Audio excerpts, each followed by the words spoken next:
Ready, ma'am?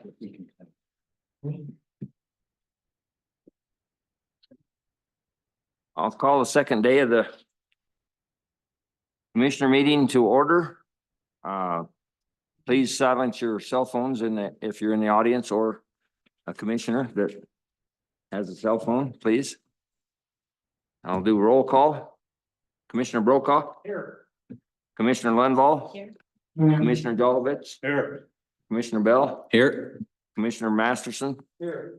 Commissioner Roberts. Here. I'm Commissioner Ladwig and I'm here. Again, for those in the audience, if you want to address the commission, you can go to the back of the room and get a comment form located and hand it into the department to get on the floor. If you're participating via Zoom, you should have already submitted a form. If you haven't, get a hold of one of the department members to do that, please. As we work through this, we have a short meeting today. It's not going to be very long as we work through it.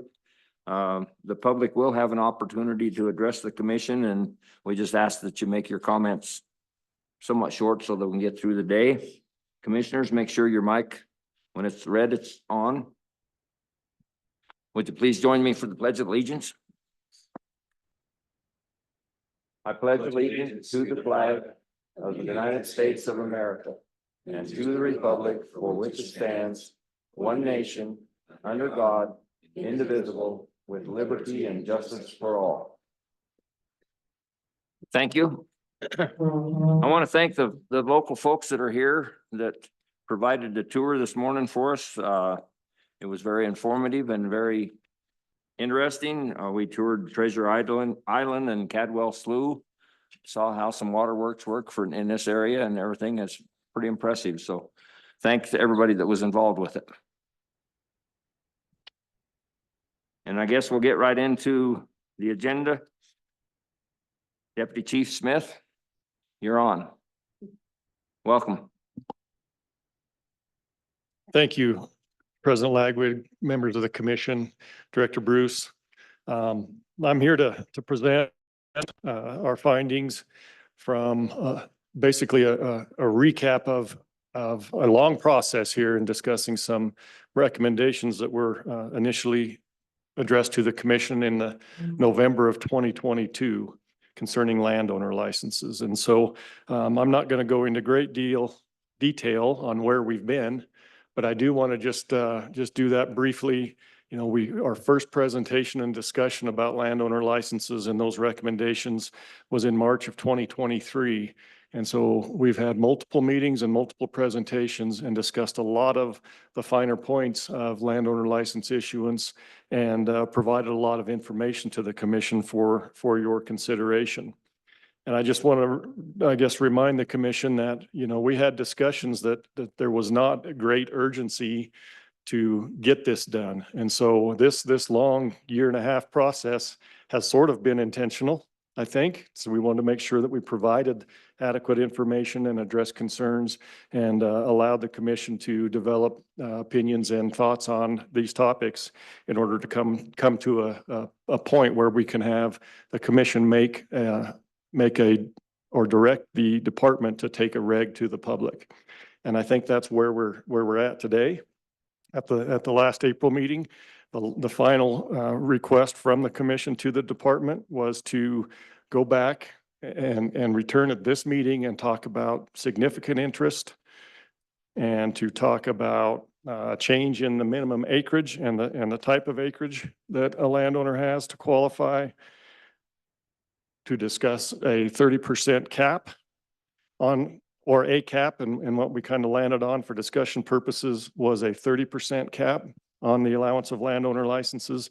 And in addition to that, there was a question of can the commission somehow implement preference if we do indeed have a 30% or a percentage cap and folks are unsuccessful? Is there a way to apply a preference for those unsuccessful applicants into a future year's draw?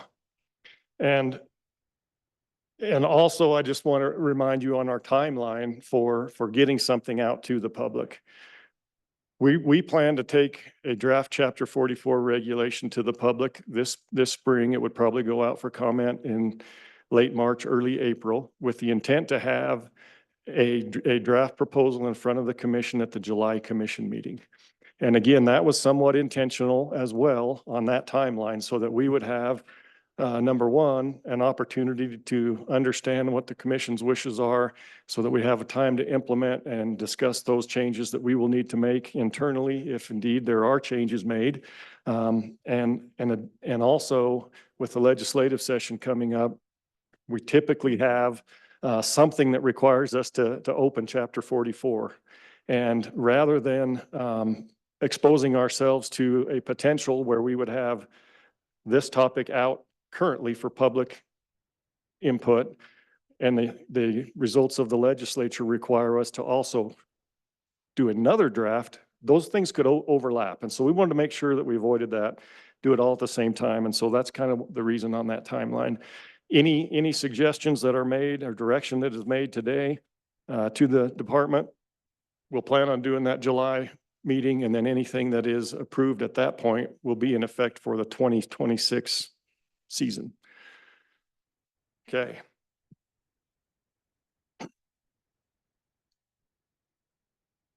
So the first topic that we had discussed, and there's been a lot of robust discussion on this, is the requirement that significant interest be a part of the landowner applicant. And so what I've got before you is just an example. And again, these are not exact words that you may see in a future draft of the regulation, but we wanted to give you something to look at and kind of get a good grasp of what it might take. And so really at this point, in order to implement a significant interest requirement, it will require the department to modify two definitions.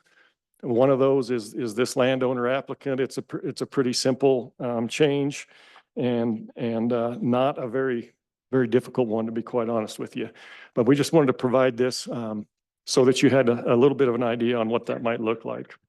The second definition that would be required is a brand new definition of what significant interest really means. And what that would mean is individual ownership of 10% or more of a corporation, partnership, trust, or limited liability company. And again, we took the 10% just as a discussion point. It's the commission's prerogative to consider that if you want to go a different route with that today in your recommendations to us. So there would be one modified definition and then one new definition in order to incorporate that particular topic. Deputy Chief Yes. Smith, could I ask a question, please? Absolutely. Could you expound on the immediate family member of the individual, what you see as a definition, a little more of a definition of that, please, if you could? President Ladwig, are you interested in knowing the definition of an immediate family member? Yeah, who would be included in that definition? Yes. As far as stepchildren, parents, grandparents, both sides, the whole family situation, what would be a family member? Well, it's a great question, and I don't know if somebody has it sitting handy, but my recollection of the immediate family member, and Mr. Choma is going to give me the actual definition.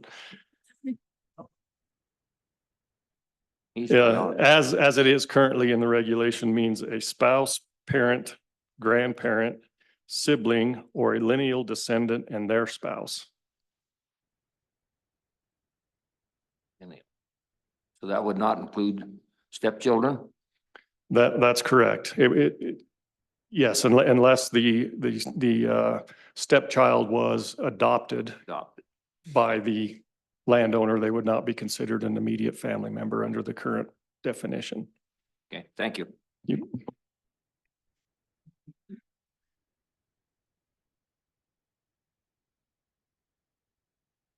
Any other questions on that might can help me answer? Okay. Chief, is that in our regulation or is that in statute? That's in our regulation. So we could change that. Okay, all right. Yes, that's correct. And then the next minor change that we would need to make is to the introductory paragraph within the commission regulation, although it's not wanting to change for me. Whoop.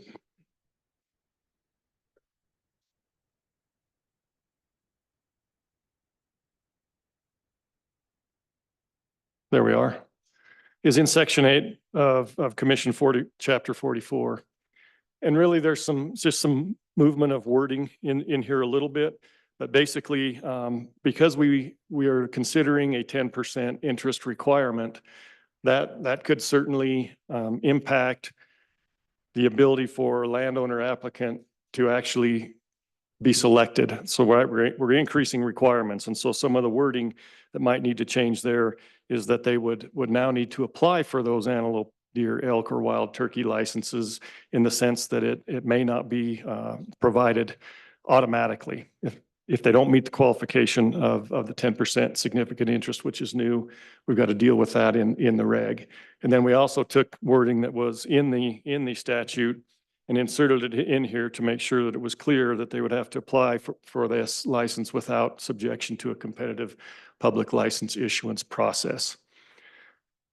So again, not a very in-depth change, just a little bit of semantics for the most part, but it would allow us to do that within the commission regulation without too much trouble.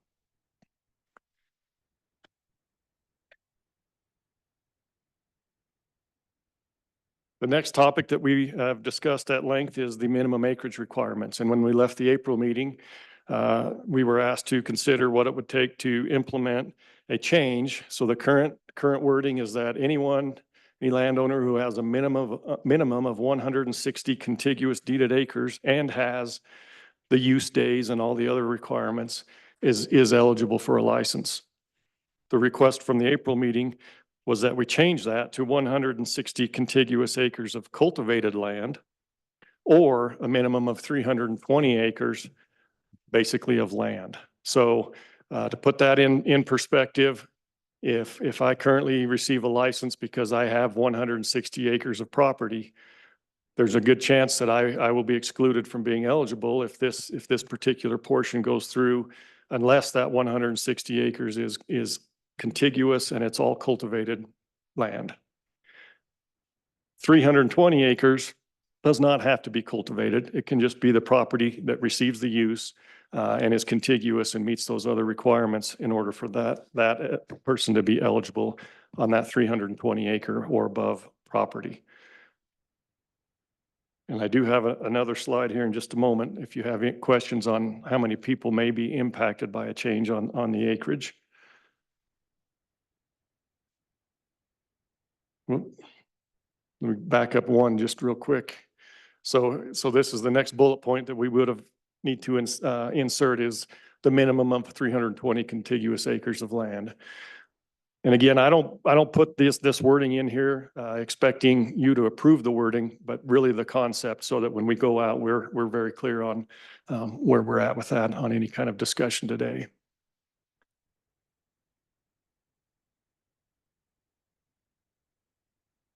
Before we go on to the next subject, Yes, sir.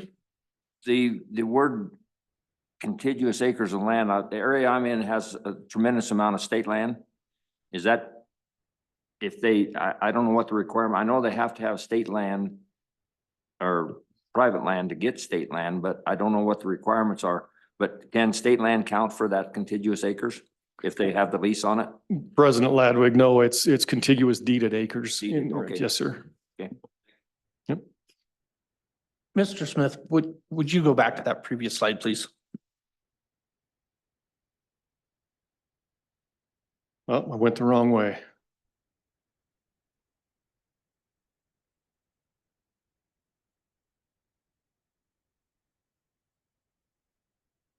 Okay. Thank you.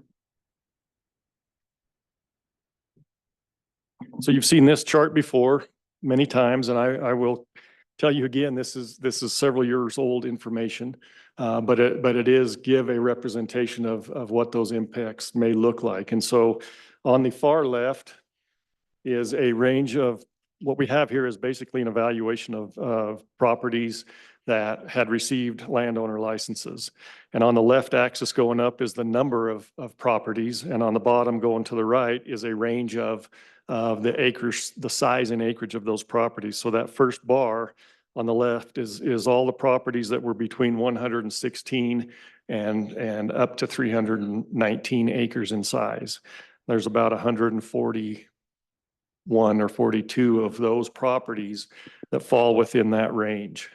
So if we look at that and compare it to the discussion that we had on the change in acreage, you could potentially have an impact on 140 individual parcels in terms of their ability to receive a license or not.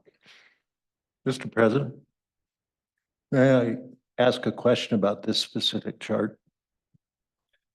Do you know what year those stats are based on? Yes, I believe this was a 2018 or 2019 All right. review. Do we have any information to indicate what the trend has been going into this and then after that, or any way of determining what a trend is? President Ladwig, Commissioner Masterson, the trend is likely fairly similar. I don't have that data developed.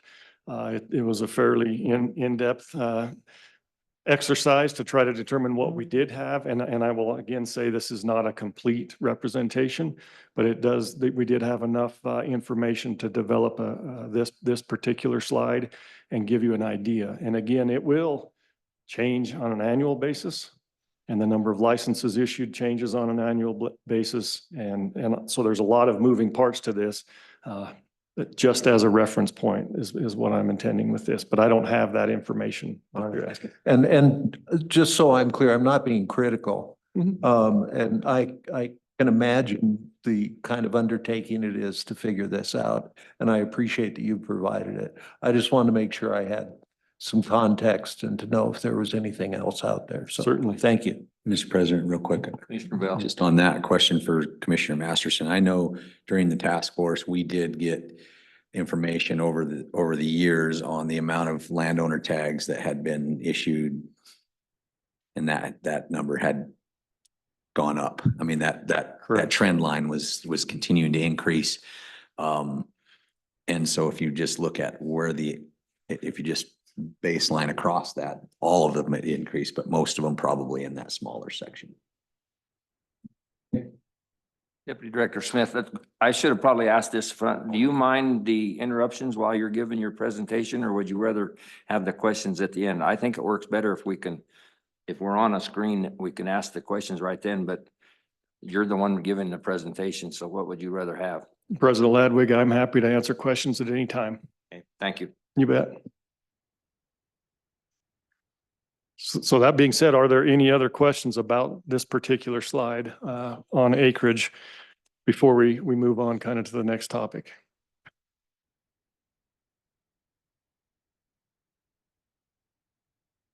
So one of the asks at the April meeting was, and it didn't go again, is there authority for the commission to issue landowner licenses above an established commission quota, specifically in hunt areas or herd units, hunt areas within a herd unit that are over the objective?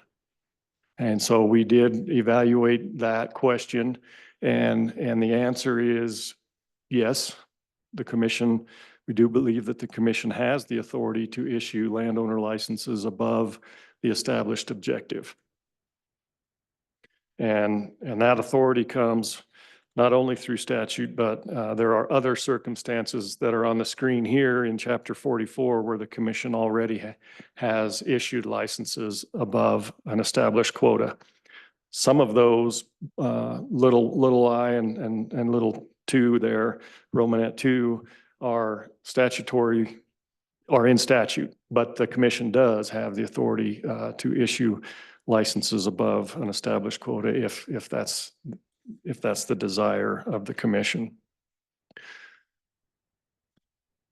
Something I would like in that regard is there's some considerations of doing that I want the commission to be aware of and for your consumption. There's a potential that could lead to an oversubscription of antlered licenses. We often talk about antlerless licenses being our management tool, and that we need to, in many of these places where we are over objective, we need to increase the harvest on the antlerless portion of the populations in order to really have an impact on reducing that population. Most landowner license applicants are not interested in antlerless licenses and are only interested in the any elk or type 1 licenses that allow them the opportunity to take an antlered animal. And if we go that route, it could result in an oversubscription of antlered licenses. And as bullet number 2 points out a little bit, is, you know, it could lead us into a little bit of a management by objective issue and our entire season setting process, to the sense that we set a quota now, knowing that some landowners are going to get that quota. If we separate those out, we're likely going to see managers probably tend towards reducing the quota that would go to the public, because if we could issue more now, we would issue more. And there's some fine points to that, but that's just something for you to consider. And again, we've had this discussion about a herd unit or a hunt area, and we do consider the herd unit to be at or above objective, not necessarily each hunt area. So we will have to evaluate that on a more finer scale to a certain degree in order to implement something like this. There's a potential that it could result in an increase in crowding if we issue those licenses above the quota. And in some cases, that's one of the limiting factors in the department being able to continue to address that currently by issuing more licenses in the quota. And really, there's a potential that we're talking about limiting landowners when we had the discussion about a cap and 10% interest, that we would limit landowners in areas that were at or below objective, but it could be unlimited for those landowners in areas that are over the objective. So it's a little bit counterintuitive when we're trying to reduce a population by issuing licenses. We're kind of punishing the people that are in areas that are at objective and not punishing the folks that are over. Again, some of this is just really fine level thinking, but it's just for your consideration. And, the complexity to the draw system, we have very talented people in our IT department that can tackle a lot of issues. It's a very complex system as it is, and any changes where we have to add additional steps, additional programming that's outside the norm of what we do now will just take time and consideration before we do that. And finally, the one thing I would say about all of these topics is each one of them on its own will probably have an impact on landowner license issuance. Will probably reduce those applicants a certain degree, but all of them together certainly will have compounding effects across the board. And I'm not saying that's right or wrong. I just want you to be aware of that and say that to you for your consideration. And then the final thing, I don't have another slide for it, but the final thing we'll talk about is we were asked to discuss the 30% cap and the availability of that at this time. And we've been back and forth on this in our more thorough review of preference points for unsuccessful landowner license applicants and the ability to issue or to implement a cap on landowner licenses. At this time, it does not look like the statute provides that express authority to the commission. However, it's still your discussion on how you want to do that. But at this time, the department, I don't have any presentation on that for you, but that's the advice that we've been provided. So just in summary, before I take any questions, my hope is that the commission can arrive at some direction on 10% interest on the acreage, and happy to discuss anything else that you'd like to discuss.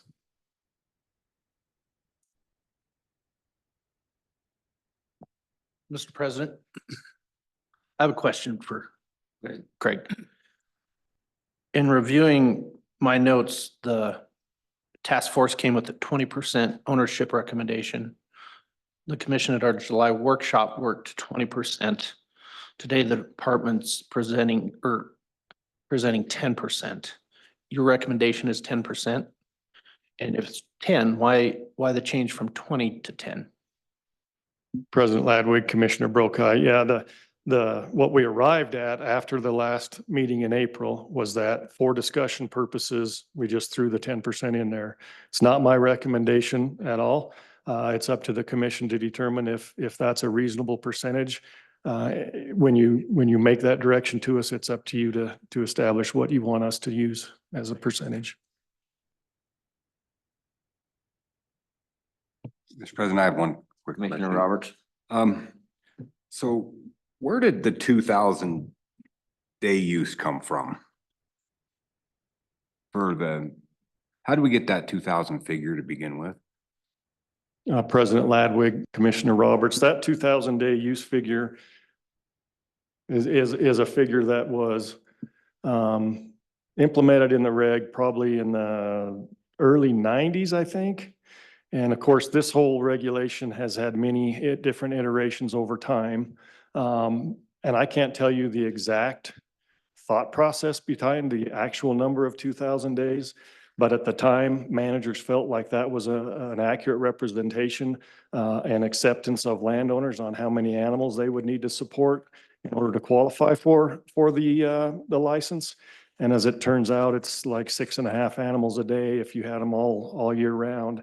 And so I can't give you anything better than that, but 2,000 seemed like a reasonable amount of support to provide to wildlife in order to have a license on your property. So did the task force explore that?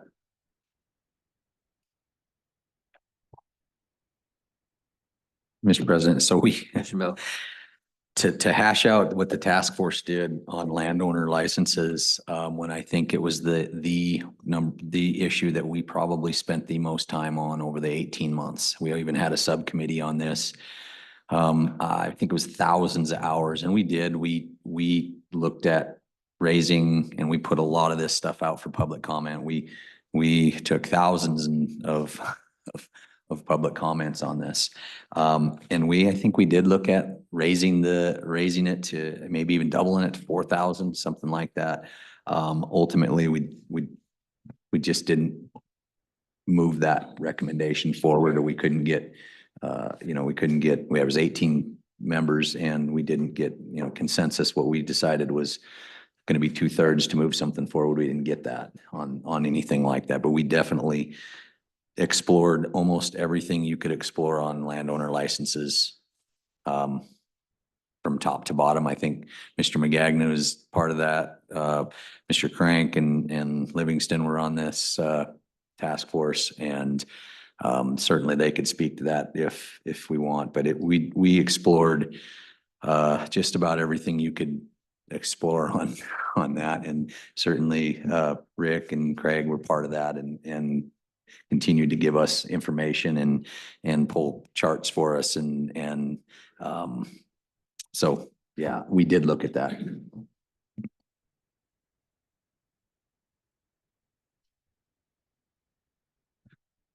So, Mr. President, I think I can probably talk on this quite a bit, but I think to go through the four things that are presented here, I think it's really important. I think this is an important issue. This problem is not going to go away for us. This is going to continue to get worse in the future if we don't do something. We have an opportunity to look at this issue, determine what's best to do on this issue over the next year, the next 8 months, and come up with some solutions. And I think it's important to put all of these out. I'm not saying the numbers are correct on these, but I think it's important to put all of these out to public comment and get more public comment on them, and including the cap. And I'll explain my reasoning on that. I understand and have a great deal of respect for all the attorneys in the room, and But I think it's really important that we put that out there, and let the AG office give us an answer on that, an official answer on that. So I think it's really important. And I think that the cap,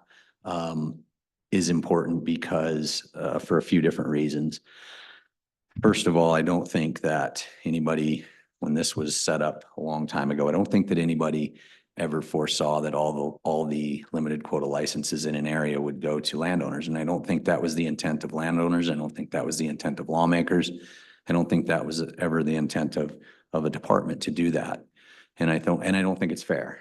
And I don't think sportsmen think it's fair. And I don't think anybody actually thinks that's fair.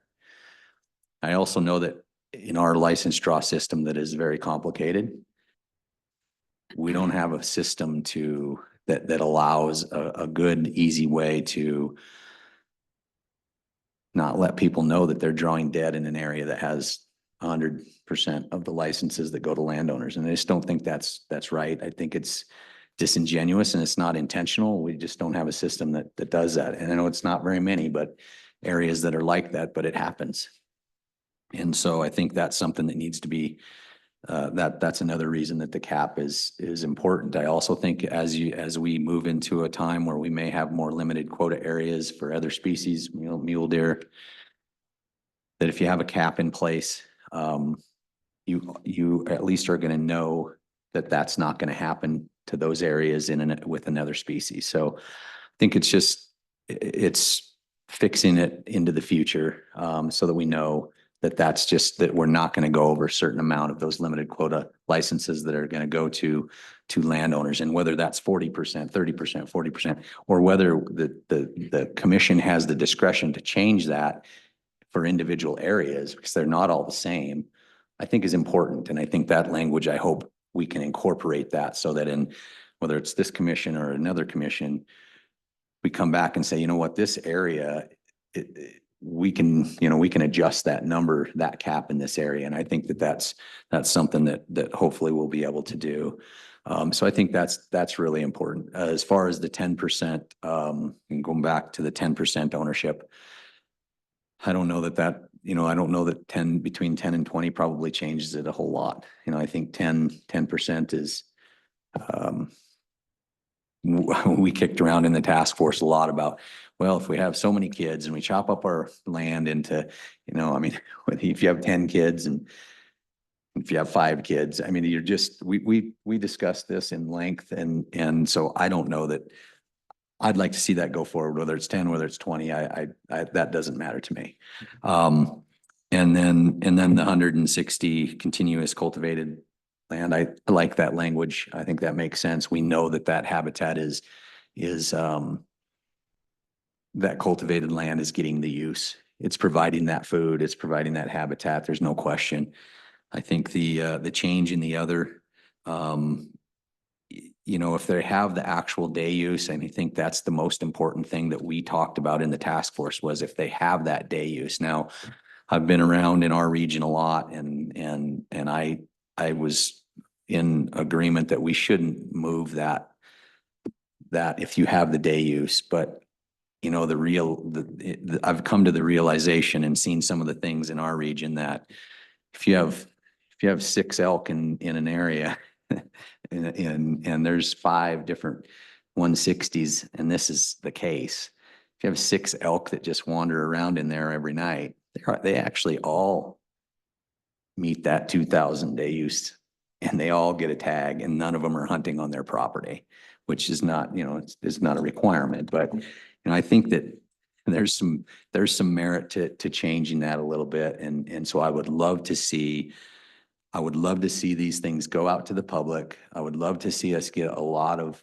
good public comment back and really make a conscious effort to go out to the public and make sure that they know this is out there and that they know that this is there for public comment and see what they think. And I always like to hear just what certainly what stock growers want to say on this, and I would invite the other task force members to comment on this, but I think it's important to put all of these out there.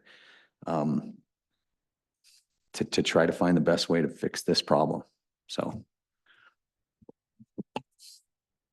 Commissioner Masterson, I'm gonna take your comments and then I think we're gonna shut down the discussion here. We've got comments from the public and we probably got Zoom comments. I think we ought to hear them before we go much further in the discussion. If Deputy Director is done with his presentation, and Yes, sir. I think that might be the best way to approach it. So go ahead. Thank you, Mr. President. I agree, and I'll be brief. I just wanted to underscore Commissioner Bell's point about putting everything out for comment. I think we learned that if we do a sentence change here and a sentence change there, and then put those things out for comment, and we get comments back, when it comes our time for us to make our decision, we end up only being able to change those things that have been put out for comment.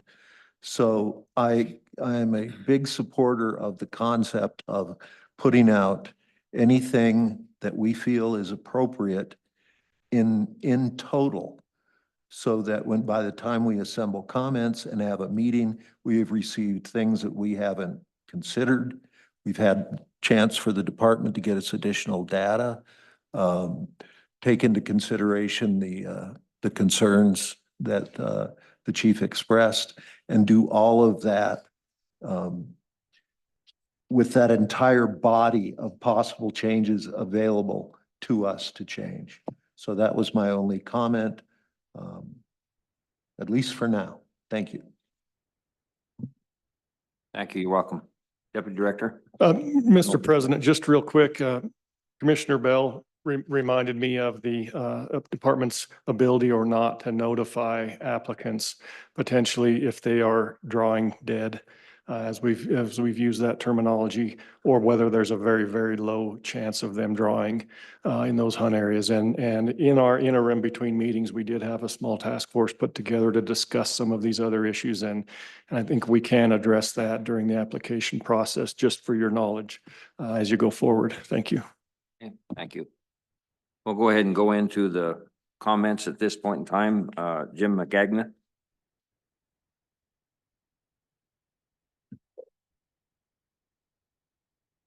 Welcome. Thank you, Chairman Ladwick.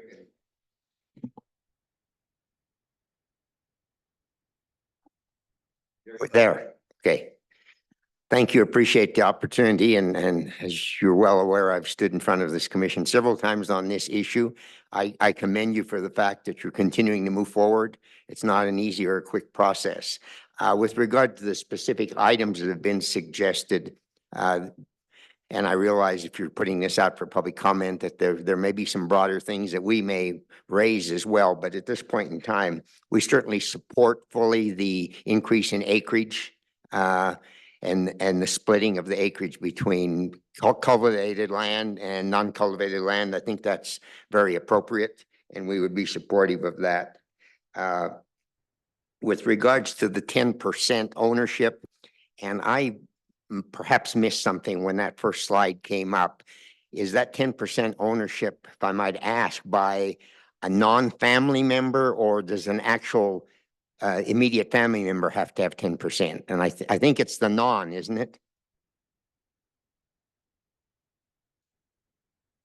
Excuse me, Jim. Yeah, President Ladwig, members of the commission. Yeah, to answer the question, some of that wording was moved around a little bit in that paragraph to address that. It's the landowner who we would consider that needs to have the interest, but an immediate family member does not. Okay. So it basically exempts the immediate family member from the 10%. Appreciate that. That's what I thought before, but I was a little confused by what I saw up here on the screen now. So that I think is again something that we would generally understand the need for something like that. In conjunction with that, I'm going to raise once again an issue I've raised before you several times and before the task force that Commissioner Bell was on, and that is the concept of making a well-established, long-serving employee eligible. We're worried about the ownership, but if not only from the rancher's perspective or the landlord's perspective, but from the department's perspective, in more and more cases today, the person who is out there managing the resource, providing the habitat for the wildlife on a daily basis, often controlling the access that's available on that land, is a paid employee. And if those people have done that for years and are well established, then we would like to see that process provide that opportunity with clear limitations, but for that long-serving employee, and particularly if they're in some significant role, to be eligible to receive one of those the licenses at the discretion of the landowner. The other point that stands out at this point, of course, is the cap. And we were very concerned with the 20% cap that had been proposed. I think 30% goes in a more favorable direction. We would advocate that you take a serious look at 40%. And perhaps in this process you're going to initiate today, that there can be some flexibility on how you look at that as well. But more importantly than that, as I've listened to the discussion on this topic over several meetings, the problem that's caused today currently by running out of licenses and license not being available to the public is limited to a relatively small number of hunt areas. It's significant where it exists, and I've had resident sportsmen approach me and express their concern with it, and I'm sympathetic to that. But rather than whatever the percentage may be, rather than a cap that automatically applies across the board, even though it will be rather meaningless in the vast majority of hunt areas, what we would urge you to look at would be putting into the rules, if you have the authority in the rules, or into statute, if at some point that becomes necessary, the ability for the commission to set a cap on a hunt area by hunt area basis based on recommendations from the departments. In some places, a 40% cap is clearly justifiable.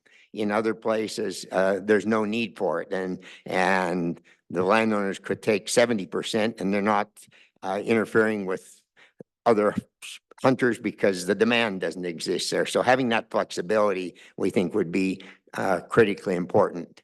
And along with that, we would hope that any cap that's put in place would have some type of an exception included in it for areas that are overpopulation, where clearly you need to use those tools. You may still need a cap on antlered animals, but at least on antlerless animals, that there ought to be the ability to issue. And I believe that you have some of that ability under other sections of the rules today, and hopefully that would not be influenced by this, that this would need to not interfere with your ability using, and I forget the chapter numbers as I stand here, but those other chapters to deal with excess population. So we would think it's important to maintain that as well. With that, President Ladwick, I would open for any questions if the commissioners have them. But other than that, I believe at this point that would be our recommendation, and we certainly intend to stay engaged in this process as you move forward toward some final rulemaking.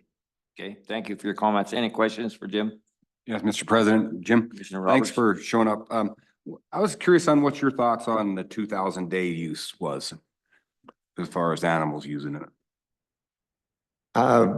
Mr. President and Commissioner Roberts, I will have to say I've not given that a lot of thought. It seems to have worked reasonably well, and I've not heard any justification for a significant increase in that. Certainly, if one were proposed, we would look at it, but I think that the change in the acreage will kind of address some of the same issue that would be addressed with the change in the days, and make it less necessary to look at changing that number of days. Commissioner Bell? Yeah, Mr. President, Jim, thank you for your comments. That, as you know, you're very well versed in this. You went to all the task force meetings, that 10% ownership or 20% ownership, whatever. That was really a corporate loophole that we were trying to close. There's tags that are given out there to people that have a tiny percent interest in a large company. And, so 10% coming from what we were looking at is actually still a lot compared to what we were really trying to solve on that.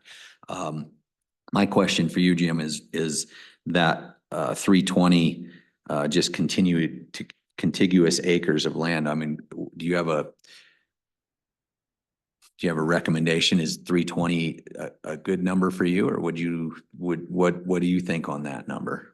Mr. President and Commissioner Bell, as you may recall, at one of the early task force meetings, I actually stood and recommended 640 as that acreage. So I think that the 320 is a reasonable common ground there. Now, there will be a lot of dissatisfaction with that, as you well know, by people who have acquired acreages for that purpose.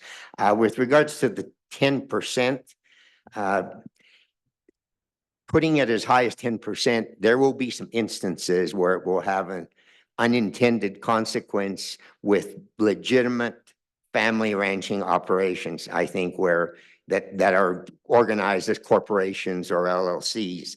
At the same time, I understand the need for it because I'm as aware as you are of a few situations in the state where minor interests in properties have been kept solely for the purpose, frankly, of obtaining landowner licenses. And I think that's an abuse that is appropriately addressed. So perhaps it can remain open as to whether that should be. I would hate to see it go above 10 because I think that's in today's world, in order to have a viable ranching operation, you necessarily often you involve family members beyond immediate family members that would hold an interest of 5 to 10% or so, because you spread it out in order to keep the operation viable.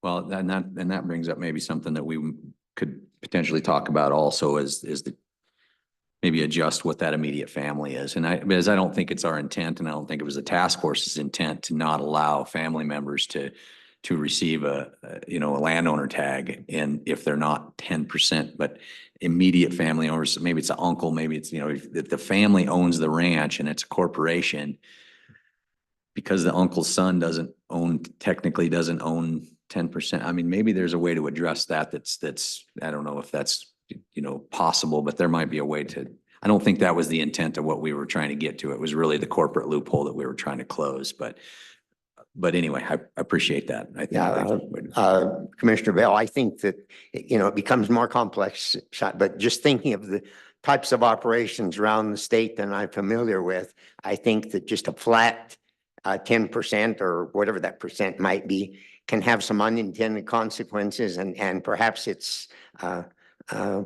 perhaps even two different percentages, a lower one if they're a member of the family, not immediate, but associated with the family, and a somewhat higher one if they have no relationship directly to the family. And those would be options that could be looked at, certainly. Any other questions? Thank you, Jim. Thank you. Appreciate your input. Next, Mr. Jack Berger.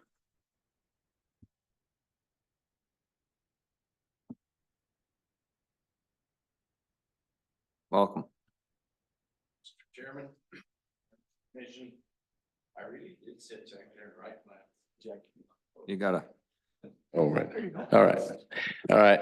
I really did sit back there and write my own notes. You think it's gonna sound like I copied Jim's, I think, but anyway, yeah, I sure in favor of your increase in the rangeland to 320 acres. I think that definitely makes sense, and I support that. Yeah, and your significant interest, I sure think it ought to be 10%. I can see where your problems are there, and seems like your other things about immediate family is going to take care of a lot of the, that maybe don't have 10%. It's already taken care of with the immediate family. So to take care of some of these large corporations, I'd say that 10% certainly makes sense. And also on the cap, like you suggested, maybe doing that, taking that as a area by area, which would make sense on that, I think, to kind of take it on an individual basis and have it, 30% and or maybe 40 even or something like that. But I'd support that too. So that's all I had. So anybody have any questions? Any questions for Mr. Berger? Thank you for your input. All right. Thank you. Appreciate it.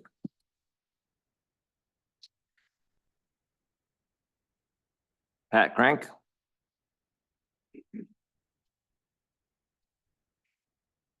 Welcome.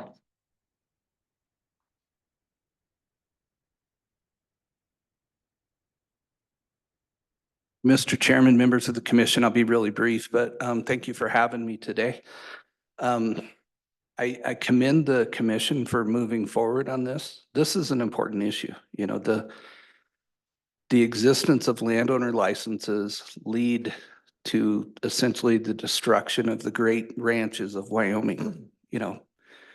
And as those ranches change hands to the next generation, maybe that next generation is not interested in the dirty, nasty, cold, hard work it takes to run a large family ranch that's been here since, you know, since territorial days. And so those ranches get sold to generate cash and they get broke up into 160s so they can market them for landowner licenses. So this is an important concept with regard to habitat for Wyoming wildlife. And it's critical that the commission's moving forward, and I commend you. So it's just something we have to do, and it's not going to be popular. During my service on the commission, I figured out that most any decision I made or expressed made about 50% of the people mad at me, and that's okay. You know, we signed up for this stuff, and I really commend you for having the bravery to move forward on this.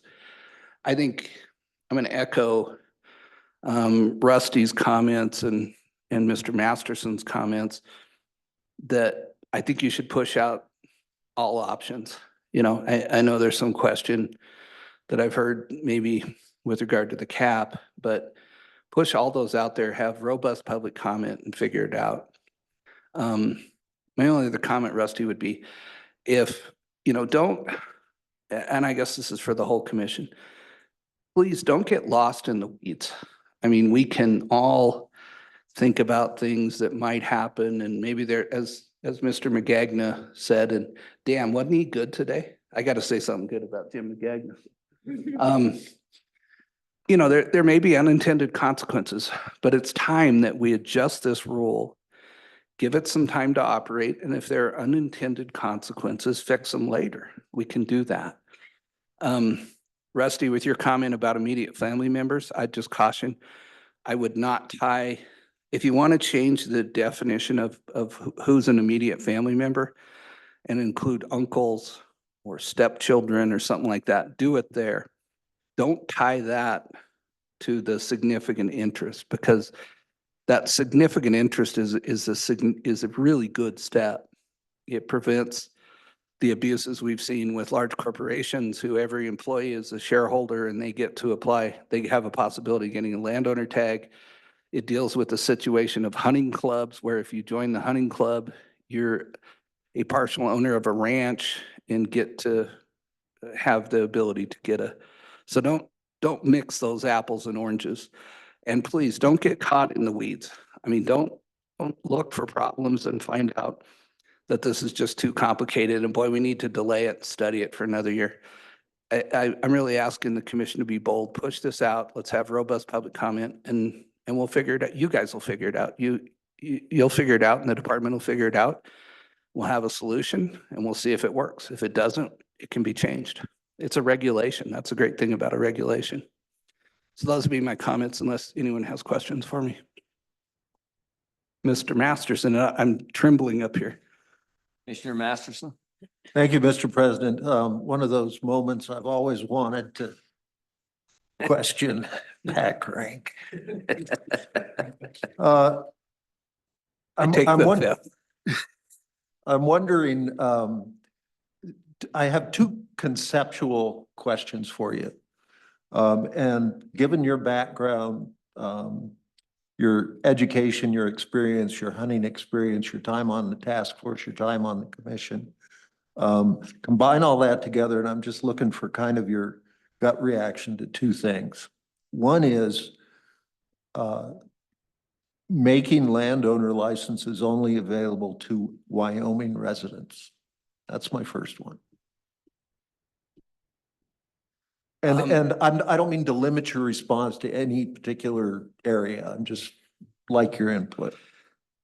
Well, the lawyer in me would say that doing that would probably be challenged under what I think is called the Privilege and Immunities Clause of the United States Constitution, that all citizens have the right to have equal privileges and immunities and benefits in all 50 states.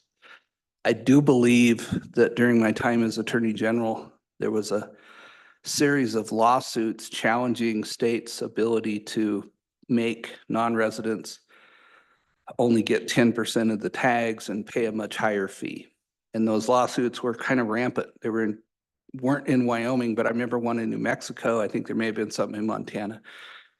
My memory is that I'm going to give Max Baucus, I believe, credit for this. He was a representative from the state of Montana.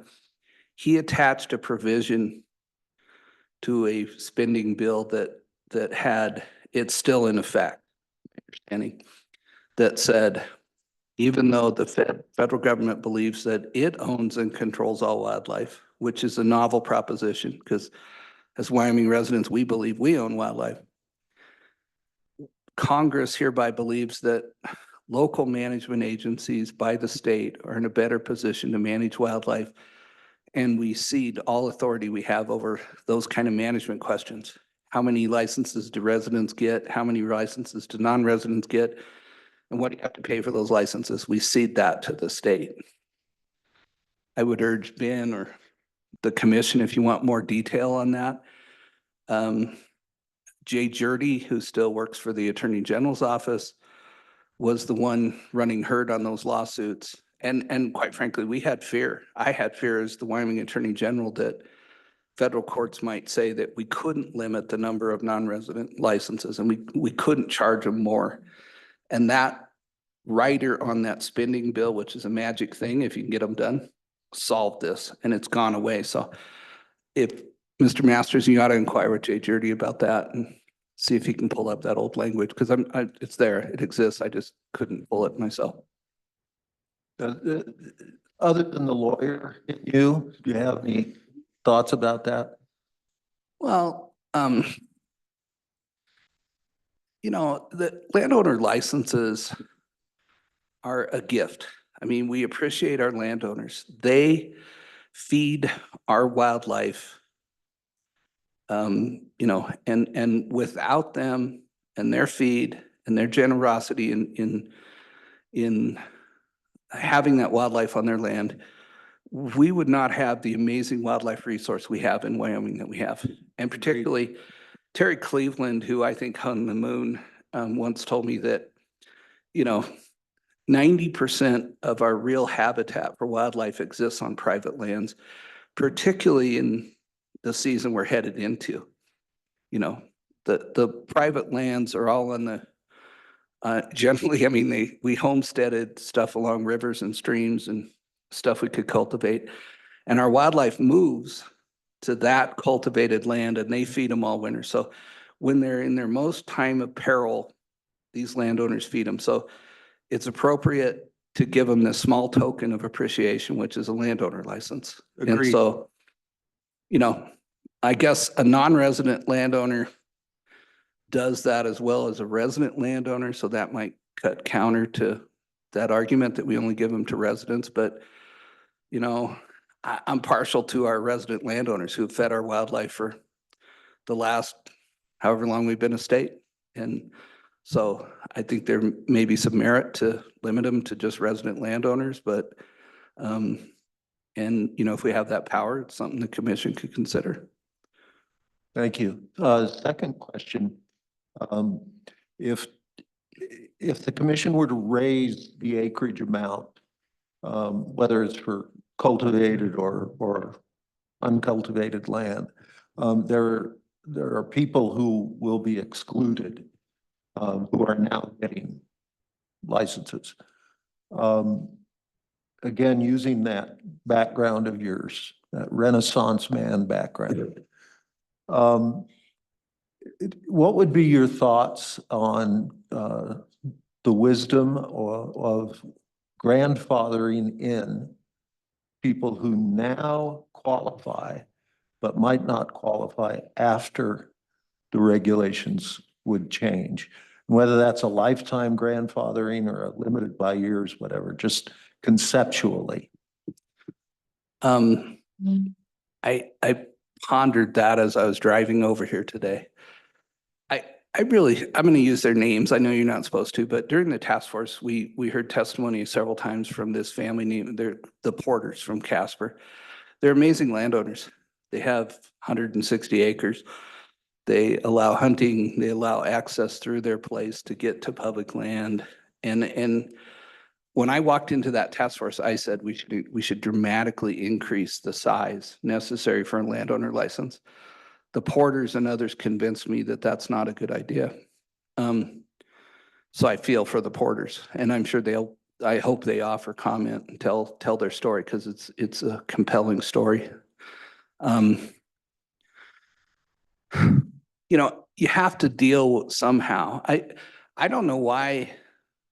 I don't understand the logic why we're considering 320. Other than, I guess, as a tool to prevent the problem that I started with, the breakup of these great family ranches. You know, it may be more difficult for some, you know, maybe not a billionaire, but a millionaire to come by 320. So maybe we're not, you know, issuing that would limit the number of landowner licenses for these breakup of the great ranches. And the problem with that breakup is, you know, a 1,000-acre ranch with 40 starter castles on it, all fenced, and 3 horses that graze the place so it looks like a moonscape, provides no habitat, you know, for Wyoming wildlife. I mean, maybe 6 elk wander around and they get a tag, but that's the problem. So if that's what you're trying to do, then I can see the need for an acreage increase.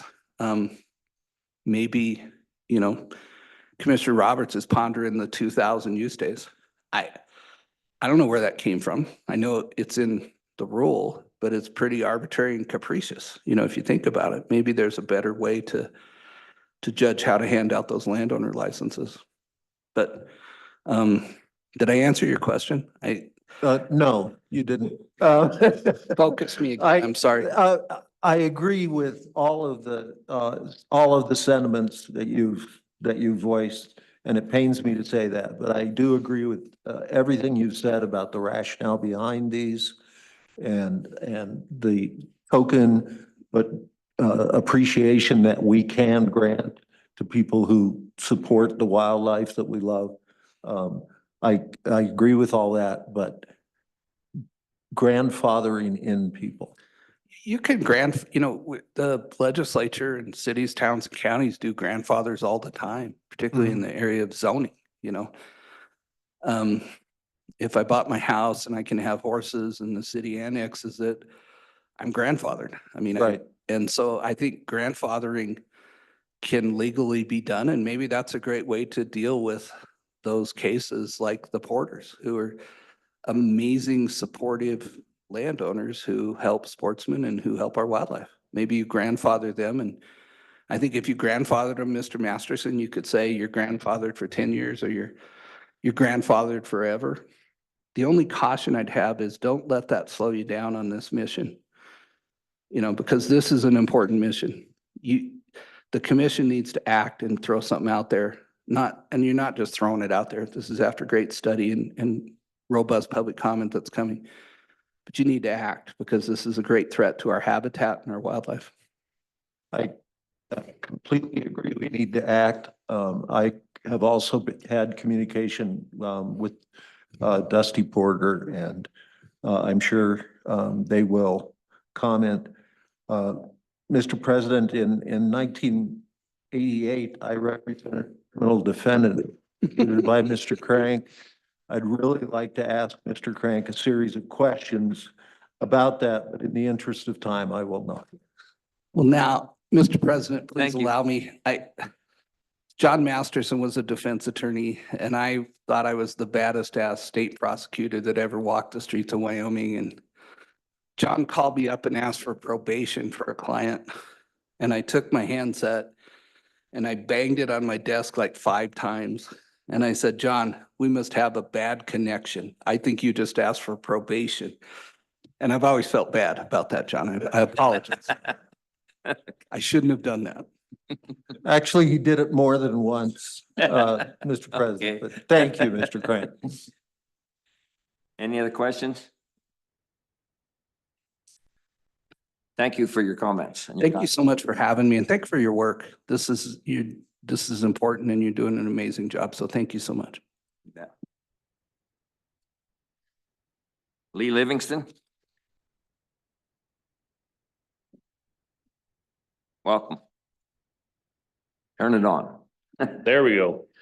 Morning, President Ladwig, members of the commission, Director Bruce, Lee Livingston, outfitter from Cody, Wyoming, recovering task force member. As my good friend, Mr. McGagna said, we're here because we want to caution against unintended consequences, but we are here because of unintended consequences of the landowner licenses. I don't think anyone foresaw where we would be today when they thought of the idea of landowner tags. And it's a system is being abused, it's being hijacked. I know of a handful of people that have told me they bought land specifically to get tags, no other reason. We did spend, there's 3 of us in this room and there was 15 others that spent thousands of hours, 1.5 years of our time doing the bidding of the governor and of the department and commission on the task force. And we came up with, maybe they weren't the perfect answers, but we spent a lot of time coming up with some recommendations. I would urge you to stick with the 20%, to put the 20% out there, whether it gets supported or not. It is what the task force did recommend. Circling back to the 2,000 use days, as Commissioner Bell said, we did spend a lot of time discussing that.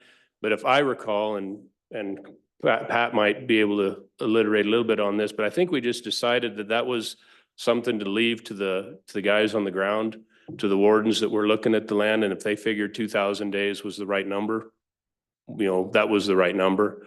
One thing I would curious about on the 160 acres of cultivated ground, I'd be curious what the definition of cultivated is going to be, whether it means actual machine manipulation of the ground or if it just means you're raising crops on there, because there's some grassland pastures that are irrigated that they aren't tearing them up every year, but they're damn sure, cultivating them to raise a crop. So I just, we don't need to discuss that now, but just a question of making sure that cultivation is defined and defined correctly.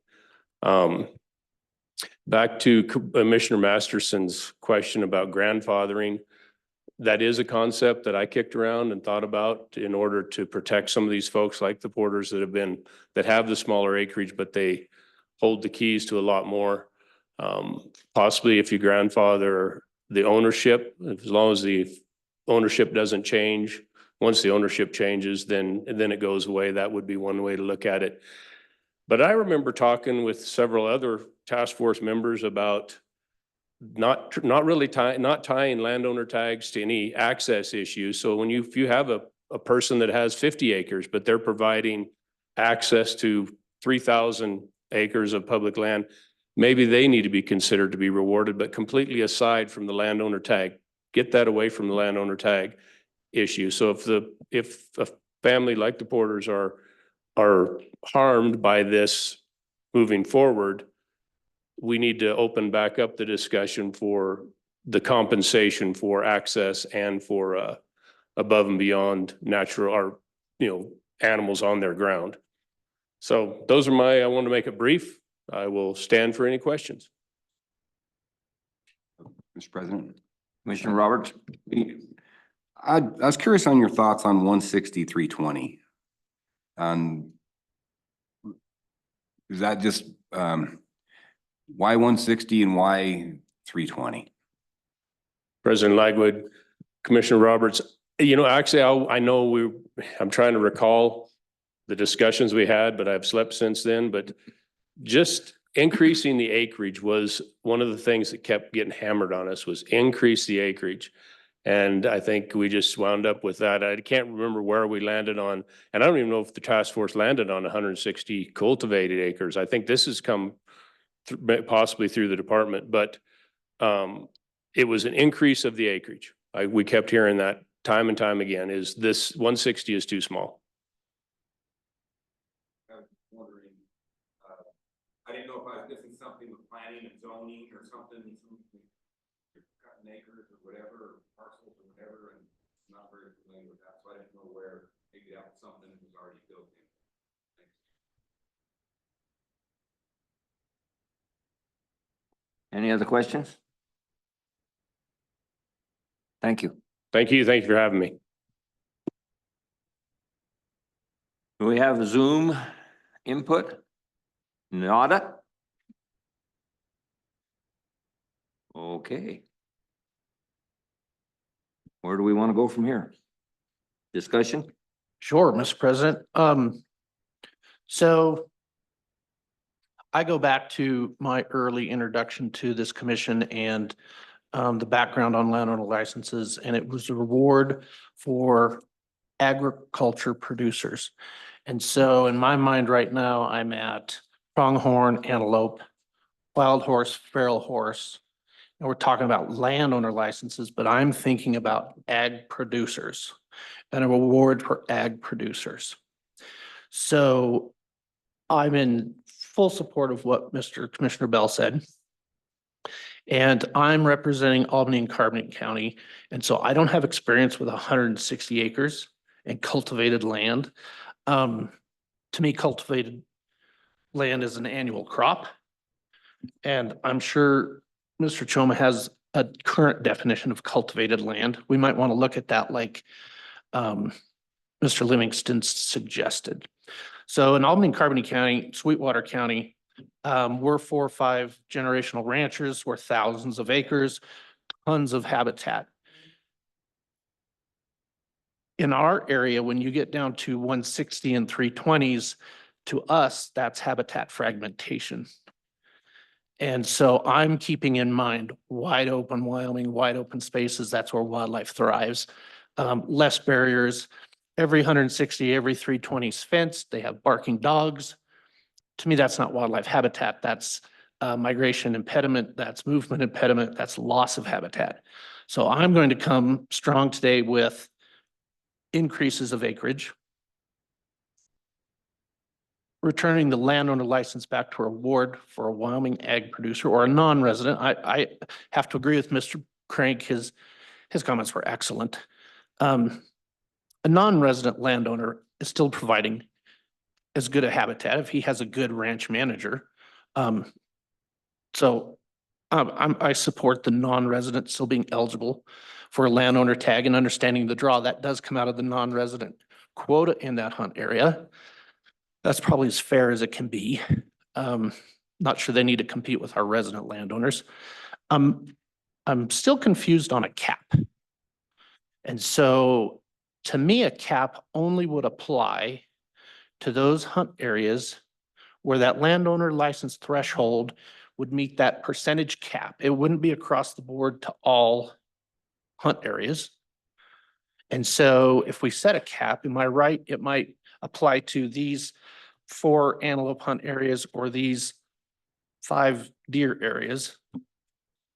And it would only apply within those hunt areas, and then it would break down to those landowners in that hunt area. So Is that right? yeah, so Mr. President, so the way that would work in any limited quota area would technically be at a, would have a cap on it. So that the landowner licenses would not go over that amount of those limited quota tags that are available. So every single antelope area would be, it would be in that. It only applies to, it actually applies to very few, and it applies to actually more so, especially at a 40% threshold.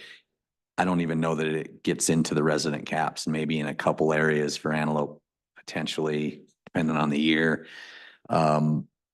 Non-resident, it definitely would, there'd be, I don't know, we have we can pull those charts back up and send them out to the commission, but it was what it does is it puts something in place that sportsmen know that there's going to be an opportunity to draw a tag in those areas, and that if this problem continues to increase or move like we have seen it over the last 20 to 30 years, that that will not be an issue, that landowner licenses will not take up the whole quota, all of the quotas, all of the limited quota tags.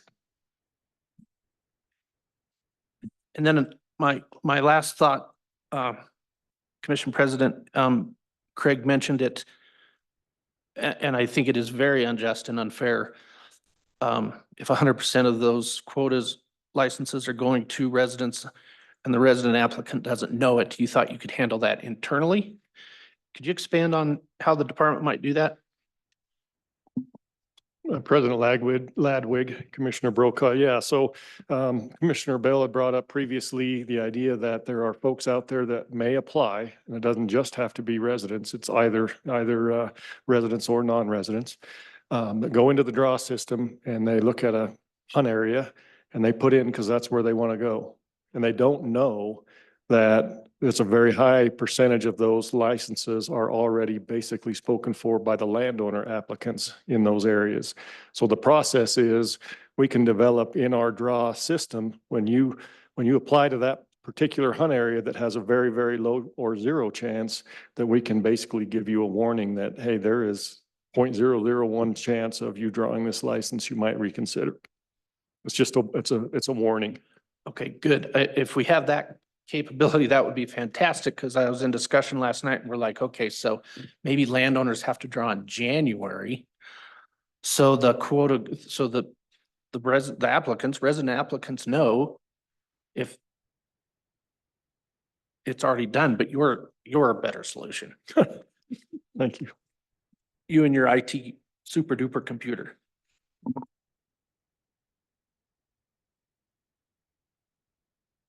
Commissioner Bell? Yeah, Mr. President, so I don't know that we actually do any motions or move anything but do we, this is a question actually. So I want to move all four of these things forward. I want to move all four of these things forward to the department to put out, to get ready for public comment. And that would be, if we have to put that into a motion, I'll put it into a motion numbers, but I just want to see these four things move forward for public comment. Mr. President, I'm in agreement with Commissioner Bell on moving four things forward, but I want to tweak the numbers within those four things. Mr. So I President, don't want a motion and then an amended motion and us to get stuck. Mr. President, I beat Commissioner Roberts to the punch. So I was going to suggest, I agree with moving these things forward. I would suggest take them one topic at a time, move each individual one. That will also enable us to give feedback to the department to maybe help them know what we're trying to get to as far as details in the regulations. So I'd respectfully suggest we proceed that way. Mr. President, I would ask that we move the from 2,000 to 3,000 on the day use up there to see float that out to the public. Okay, I think we'll go ahead and hit it item by item as was suggested. I don't know, do we need a motion or can we direct without a motion? Direct the department to take care of what we decide today without doing a motion? Okay. Mr. President, I have a question. Yep. Logistics, legal, APA process question. If we move 160 cultivated and 320 non-cultivated, is it easier? I don't want 320. 320 is still within Carbon County zoning and planning, a one-time division. You're still under ag rates. You get your two landowner tags and you still bought it for hunting tags. I want to move 320 to 640. Shut that door. That just shuts that door. Now you've got a section of land. Commissioner Roberts, I think if we're gonna double the acreage size, we double the AUMs.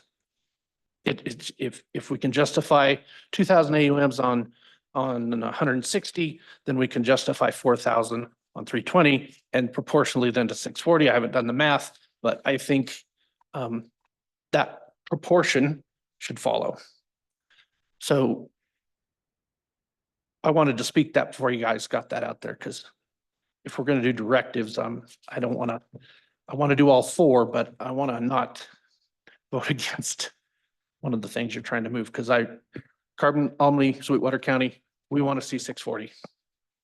Okay, let's 640 start acres with- rangeland. Let's start with acreage. And discuss that and make the recommendation to the department with consensus. Mr. President, could, Mr. Crink, Commissioner Emeritus, which I will soon be, and I think I'm going to get a special job as Commissioner Emeritus, but I'll talk to Angie about that. Mr. Choma, could you read us the current definition of cultivated land? It's in our reg now.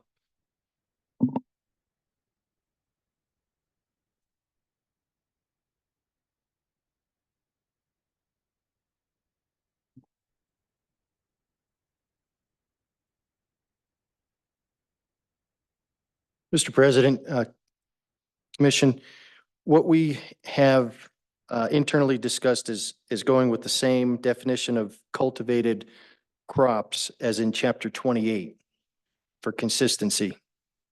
And I can paraphrase what's in there right now just for time constraints, but growing cultivated crops can include grasses and legumes maturing for harvest, small grains, row crops and vegetables, plants grown in commercial nurseries, commercial orchards, commercial gardens, and native hay meadows that are managed for hay or livestock forage. If a crop is not harvested or utilized annually, it is not a growing cultivated crop unless it requires more than 1 year to become established and ready for harvest. Growing cultivated crops do not include rangelands managed for livestock forage or products of nurseries, orchards, and gardens that are not intended for commercial use. Thank you. I think that's an excellent definition that certainly gets to my still support of 160 acre cultivated. And then I wanted to go or 640.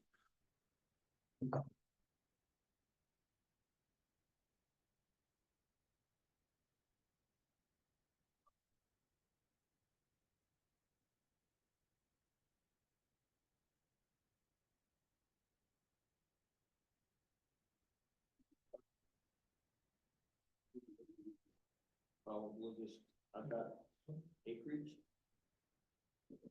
days, of occupation, 10%, which is ownership. And the cap. That's the 4 items. And that's Can we add stepchildren? Yes. that would, I think, yeah, That's different, I'd say, but. Yep. It's gonna be. you're correct. I'll go with that. So we actually have 5 items that we're gonna discuss through the system. Okay. What's the 5? Stepchildren. Oh, yeah. Definitely. It's part of the definition of the immediate family. Okay. It's So- different than the 10% ownership You, by a corporation. you kept looking at me. Let's discuss acreage at this time. Okay. Acreage, I want to support 160 acres cultivated with 2,000 AUM use and 640 acres with 4,000 AUM use. No, that's not doubling. Help my math. We're talking acreage. Acreage. We're just going through acres. Okay, 160, 640. I got it written down. Thank you. No, we're not. Ashley? I'm good with that. So we're not tying the AMUs to the acreage. No, that's gonna be a separate discussion. Gotcha. Okay. Is that good for you? Yep. I'm at 326.40.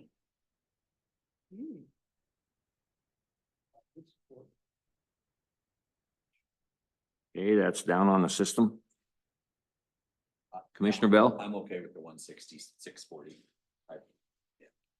166.40, okay. I'll go with the 166.40. Also 166.40.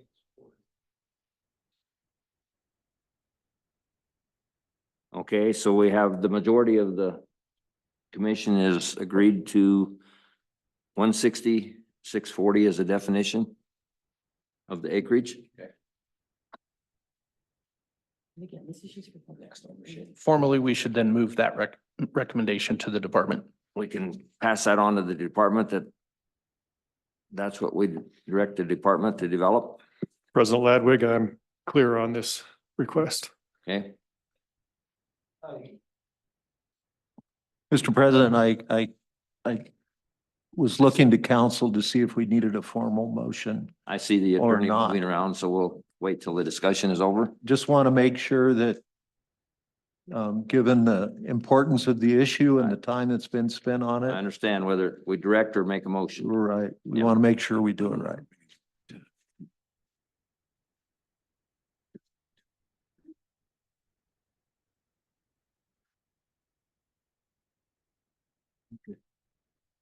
Kind of scary when you got two attorneys having a discussion. No, Mr. President, actually what's scary is I agree with him. All we need is to give direction to the department to draft and distribute for the public, for public comment. That's right. We don't need a motion. That's right. Direct to draft and give to the public and provide to public comment. Okay, is everybody understanding that? That's where we're working at, is to direct the department to draft our recommendations to the public and ask for public input. Just so everybody's clear. It'll become, Okay. come to us. So we're on acreage, we're gonna kick forward 160 cultivated, 640 acreage. Okay. Is understood? Yes, sir, Mr. President. Okay, the next one is the day use. Animal use days. So, Mr. President, starting back on this end, as you looked, I'm guessing you wanted me to start. I did my little math equation, and so if we make it go proportionate, granted a cultivated acre has way more calories than a non-cultivated, but in that scenario, it would make it 2,000 on 160 and 8,000 on 640, which might be kind of tough on some rangeland. So I can't now support what I thought I was thinking. So I do feel that 160 would support 2,000 AUMs, and I do feel that 640 should support 4,000 AUMs.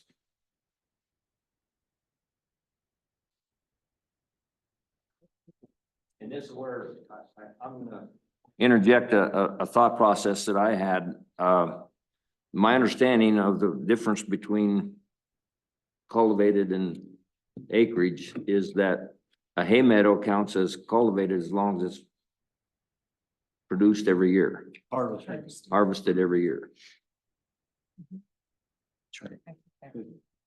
So that would not fall under the total acreage then. It would be part of the total acreage, but could be counted as cultivated. Is that correct? Okay. So Ralph is projecting for 160, 2,000 day use, 640, 8,000 day use. 4,000. Mr. President, 4,000, I'm sorry. He started at 8. Mr. Okay. President, I'd just like to speak. We need to clean this up. Yeah. I'm doing some math. And Let's just leave it. I've got 640s that won't support that AUM usage. Yeah. It's too high.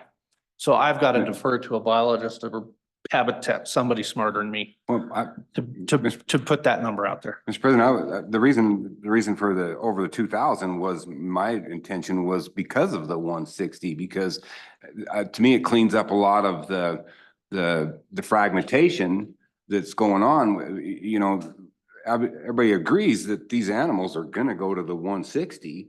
And so it shouldn't be that high of a burden for the real producers to make that. And then, but then the fragmentation people, if they got to go to 3,000, it makes it a little tough for them to go to the 3,000. That's my reasoning, Mr. Brokaw. I agree 100% and I would retract my 2,000. It needs to go up on the 160 and I can't find a AUM rating on my 640. 640, I don't care. Yeah, 640, I don't know. I don't have a recommendation. So I'm going to come back, having muddied the water, which you were trying so hard not to do, 3,000 AUM, increase the AUM usage to 3,000. Whew, that On was the- tough. Yeah, Across the board? Okay, Ralph is doing 3,000 across the board. Mr. President, can I'm not gonna say I don't support this, but the department hasn't looked at this, hasn't gave us any recommendation on this. This is this is something they're just throwing out there. And I'm not saying it's not a good idea. I'm just saying that this hasn't been the conversation around this landowner topic. It's now all of a sudden we're just throwing that out there because we're taking things to public comment, but the department hasn't even had a chance to look at this. And so I would just ask that maybe we give that department a little bit of time to look at that acreage increase and what that would do.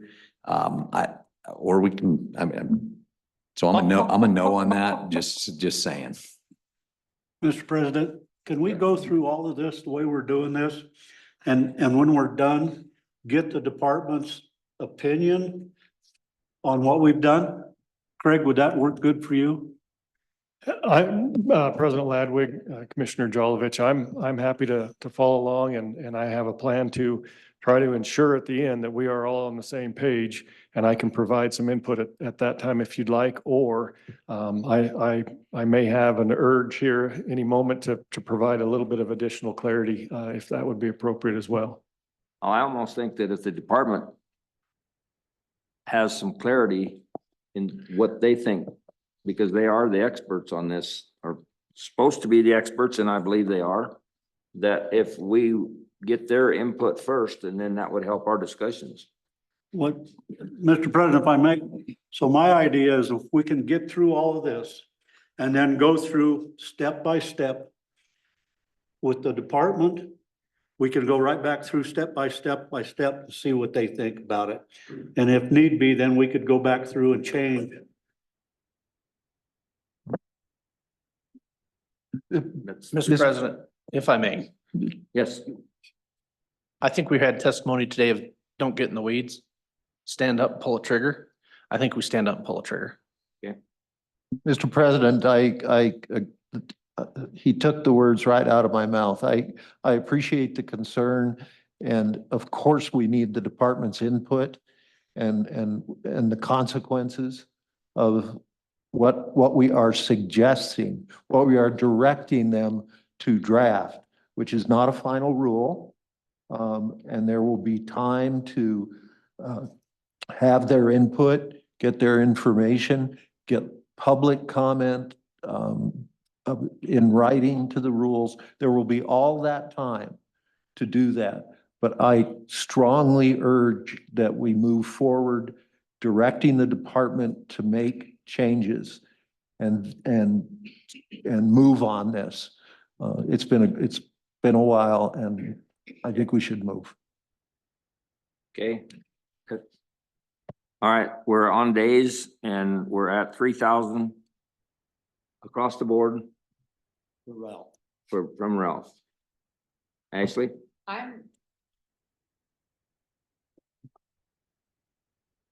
I'm just looking at the four things that were actually recommended. The acreage, the ownership, and the cap. I don't feel like we should move forward at all on days. I don't think we have the information. It wasn't brought. I think that's part of the weeds. I think we need to get these things out, get public comment, and then if they say something else about it, or we have biologists that say something about it, again, I feel like we're just kind of pulling numbers out of the air right now, and I don't think we should move forward on that at this point. Well, I think we need to have some direction to them for what Well, they I'm need to saying we can present give to the them public. direction to look it up, but Right. that can be separate from I'm looking at this as two separate things. I'm looking at, here's some things that I would like for you guys to put out to the public so we can get some feedback on. While that's happening, then I've got questions on the grandfathering and the immediate family and all that stuff, but I feel like that's stuff that we can get separately from just recommendations from the department. I don't think it needs to be tied up into these four things. That's just me. Yeah. I feel like that's the weeds we're talking about. And if we put all of this out to the public, first of all, we're gonna lose the main things that we're trying to get comment on. And number two, I think it's just gonna muddy the waters.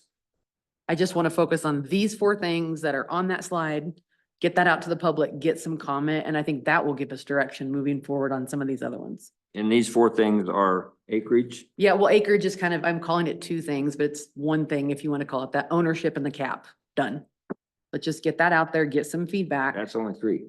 Right, I'm You saying, said people four. are saying four, I think they're splitting with the 160 and the 640. We already did. Yeah, we got two of them out of the way. We got two more to get through, get that out to the public. And then if we want to direct the department, say, look at this 2,000 AMUs, tell us why that is and all that. I feel like that's a separate issue than what we're doing right now. Yeah. I thought, Maybe pull that slide back up that says recommended changes to qualify as a landowner for license. Boom, boom, boom, boom. okay, so we're gonna settle on acreage. The 10% And the cap. and the cap. Yep, that's what has been That's brought. three to us. items. We're not doing the days. I'm not saying we can't ask the department to look into that, but I don't think we should throw that out to the public for comment. That's got too much biology behind it to. Again, I feel like we've just pulled numbers out of our hat on that out of nowhere. But I'm not saying it's not worth looking into. I just don't think, I think we should separate it and get input from the department, not the public. and I thought that the department said they didn't know how they got that number. Right, so I'm asking them, let's look into it. So if they, Let's talk to guys on the ground. Let's look into it. Let's talk to the biologist, but that's separate to me than what we're putting out to the public right now. I just had a thought, Ashley. Mr. President, if I may, I just had a thought, Ashley. As a landowner, knowing going through this process, that AUM usage is tied to your acreage for eligibility. So if we're throwing out acreage, we have to throw out eligibility.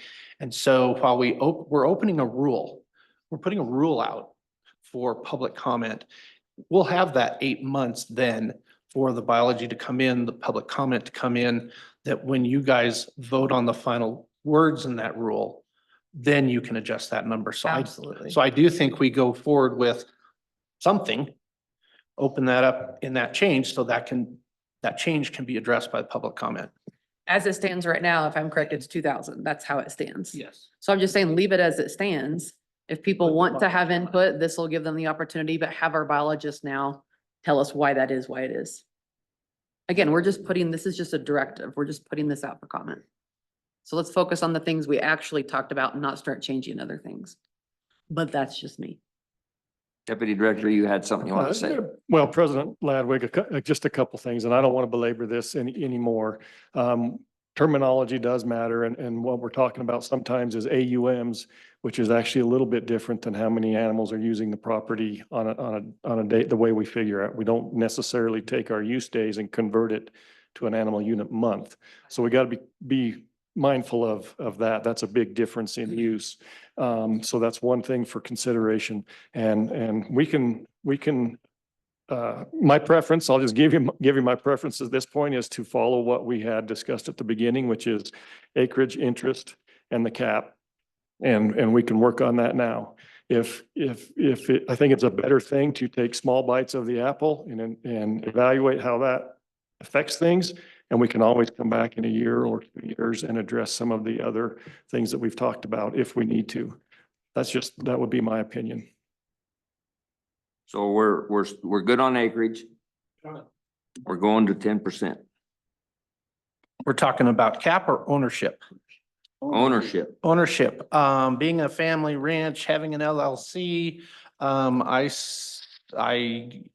want to close the door very hard on corporate corruption, so I'm going to suggest 20% as the task force recommended. Ralph is 20%. Ashley's 20%. Yep. I'm a little bit torn, but I like 20%.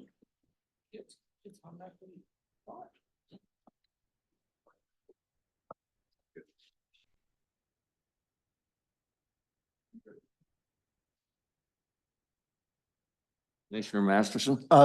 Thank you, Mr. President. I'm good with 20%. I guess I'd like to make sure that when the proposed rule goes out, it includes that the burden of proving ownership, as much of the burden of proving the qualifications for landowner licenses as possible be moved to the landowner applicant. So I agree with the 20%, not a problem. But as I peruse all this stuff, it seems to be a part of it that, you know, I guess not only the days, but usage, you know, all of these things.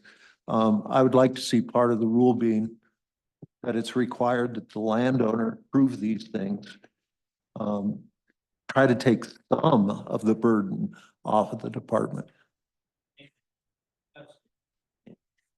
That can probably be included in that area. President Ladwig and Commissioner Masterson, yes, and that was part of our interim topic discussion is how we're going to implement that in our application process, and we can accommodate that. In addition, and this is dealing with that 10%. Well, maybe it isn't. Our definition of immediate family member, Mr. President, it's a ruling from the chair. Is that part of this or a separate issue? Because if it's part of it. If we're gonna go by the same standards, I think then we shouldn't put that out there also. 'Cause, I mean, if you want to keep on that 4, then that shouldn't be part of it. It is part of it because it's already there. So we're putting this out for public comment with nobody's grandfathered in. Immediate family is defined as it already is defined, and the 2,000 days are already like they are. So technically we are putting it out there. So if someone has a comment on it, they can comment on it. The only changes we're making are these 3 things. As long as the rule that goes out for comment leaves us, you know, submit the entire definition of landowner applicant out for comment and not just narrowed down. I appreciate the recommendation. We may end up there, we may not, depending on comment and feedback. I appreciate the recommendation the department has made to section 2, subsection S, but I would like to see all of subsection S opened up for comment. And I think it is. We put it out there. And Mr. President and Commissioners, typically when we write the statement of reasons, it's not overly broad. It directs folks to what we are discussing for that particular rig. And perhaps we can address this through the statement of reason. But we don't normally accept a whole bunch of comment on things that aren't necessarily up for change. So if we have a strong desire to modify a definition of immediate family member, then I would consider that to be a separate subject at this point, and that would require us to basically provide a new definition for people to comment on versus just leaving it as it is and accepting that comment. Perhaps with the statement of reason, we can find a way to open all of section 8 as it relates to landowner license issuance. And that would be enough to accommodate some of these other topics that we've talked about, so that if we do receive sufficient comment for change, then we can address it at that time. Does Mr. that President, sound? if I may. Mike, where else would that filter down to? That definition? Where else is that gonna pop up in regs?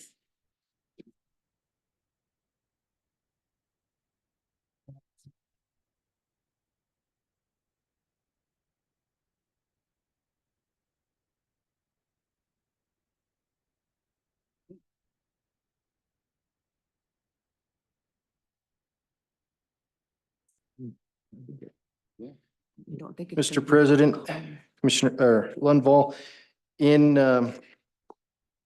other locations within chapter 44, we have a more robust accounting as to what immediate family members may qualify for. As an example, when someone is requesting a reservation of a license for a certain purpose, certain other people such as family members can also request that reservation. So we could look at other existing language that's in chapter 44 and try to mirror that language to the immediate family member. And I think it would get us to where we were having the discussion about the terminology with stepchildren and so forth. Thank you. Mike.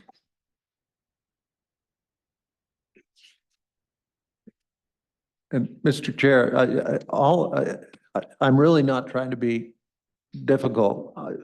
Where I'm trying to land is to make sure that we have before us, after circulation, comment, review by the department, the commission has before it the ability to change, all the things we're talking about and not be limited to, a sentence in this, like in subsection S. That's what I'm headed for. I am all for the most expeditious, easiest way to get there. But that's where I'm headed. That's my goal. So realistically, then, the way I understand this is that we would be directing the department to section 2, subsection S as a comment for the public to comment on, That's which correct. is the definition of landowner applicant and immediate family member and so on and so forth. And is different than the 10% area, so that both those have got to be sent to the public, right? That's correct. Okay. Yes, Mr. President, that's exactly how I saw it. There's the corporate ownership of 20%, and then there's a language change on stepchildren. Realistically, yeah. Everybody clear on that, or do I see heads?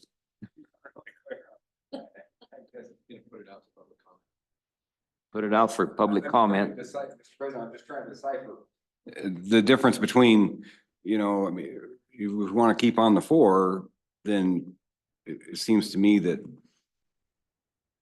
this isn't the way well, my thought is, and if I wanted to kind of put everything as much as we could out to the public and then have them comment, even though maybe the department hasn't looked into it or whatever, and then they come back with that comment, then the department looks at it, then we make our decisions. So, the department, if we don't give the department a directive, then they're not going to come back with anything to us.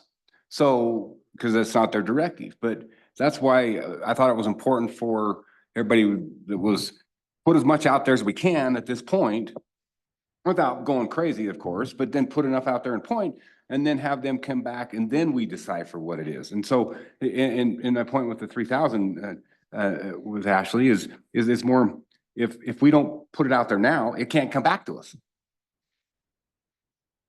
So, in my opinion, anyway, and I might be mistaken, but if it's not a item of discussion, then they're not going to come back with anything, and then we cannot move on to look at it. But that's, and I might be wrong, because you're right about 99% of the time, and but I mean, that was just my thinking of it. So anyway. Mr. President, if I may, I think the department can easily, if it's the commission's wish today, can easily take out 3,000 use days for public comment. We'll include that in the draft. If that's your wish, we can always, we do have time between now and when the actual draft will go out. And I'm not suggesting that we need to come back and report to you, but we can take that out. And if we get no comment on it, or if we get a lot of negative comment when it comes time in July to vote on it, you have the authority then to keep it or change it. So if it's the commission's wish that the use days are increased to 3,000, we can include that in the draft. And and solve the problem right now. Please and thank you, Mr. President. So now we're back on the use days, which we had agreed earlier that we were gonna go away with. We're talking about 10% and family, I think 10% family, we already have direction. okay? We have 20% direction on the interest. On 20%, yep, that's Right. right. And so the one on the list that we haven't talked about is the cap, and the other one would be the raising this to 3,000. Since we're talking about that right now, I think, go ahead. Somebody else say something. I'm sorry, Commissioner Bell, you mentioned what we discussed, and what I didn't hear is, do we want to talk about that landowner applicant definition? Because I don't know if we've given direction to the department one way or the other. What? And if we don't want to, if that's the will of the I body, mean, okay. Immediate family? That's where that language is included. Yeah, I think that we have. I'm clear that we will address that. Okay, and so that entire subsection is available. That's correct. Okay, thank you. That's perfect. That's what I thought too. So, okay. So we go on to the cap, or we're talking about the 2,000, 3,000 use days right now? Cap, The cap. department okay. has, I think the department's clear on 2,000, 3,000. Yes, Yes. Craig just suggested, so I think we should focus on the cap. And to start the cap conversation, we had testimony today. Correct me, Rusty, if I'm wrong, but what's the department, what did you have in your example? 20 or 30? 30. 30, and then we heard testimony today of 40. I'd like to just, for Rusty, that knows those hunt areas and knows those percentages and how many of those off your chart, how many of those hunt areas are reaching that 30, 40. You know, I'd look to your leadership on that, but higher might be better to start with for comment, and we could then always come back to 30. If we sent out 40, it could come back to 30. If we sent out 50, it could come back to 40. I think that'd be easier than setting it at 20 and then trying to move it up. I think you get better landowner participation, support if we came down instead of trying to move it up on them. Yeah, I think, Mr. President, so I think let's just get it out there, 40. Yeah. But I also heard conversation this morning that we needed to get an attorney general's opinion on a cap. Mr. President, my understanding is we're going to put this out to the department to put that out. I think we're going to get, I don't know if that triggers that or if we just need to make an ask on that to get that Yeah, Attorney General's opinion. So President Ladwig, Commissioner Bell, there will be review by the Attorney General's office and the Governor's office on any regulation that gets taken out. And that might be an opportunity for that more informal review, if you will. If there's a desire to ask for a formal opinion, then the department can potentially ask for that, but it looks like. Director Bruce? Yeah, Mr. President, just due to the discussion on the cap and where we are at, the department will ask for a written opinion from the Attorney General. So I'll go ahead and commit to that. I think that'll be valuable for the discussion back, then we bring you back in July. And we can still make a suggestion to go for public review, or do we wait until July? You can go. Okay.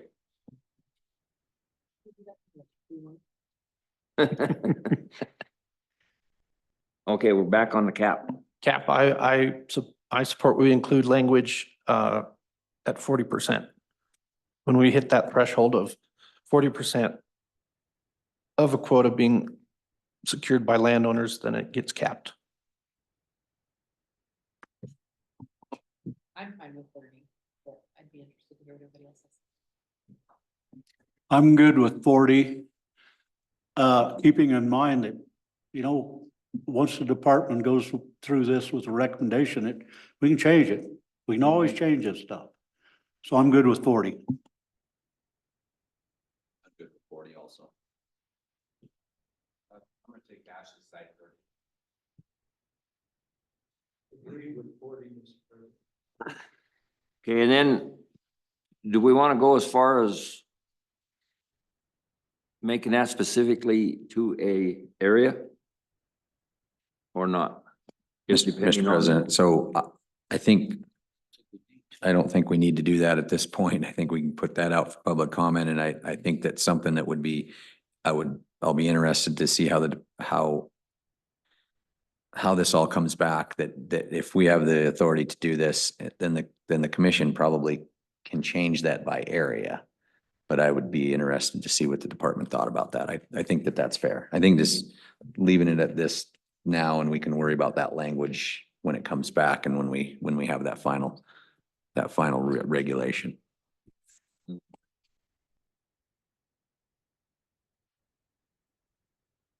Okay, we're gonna go with 40 on the cap as a suggestion. And I think that covers everything that we needed to discuss. Is that correct? We have that synopsis of this.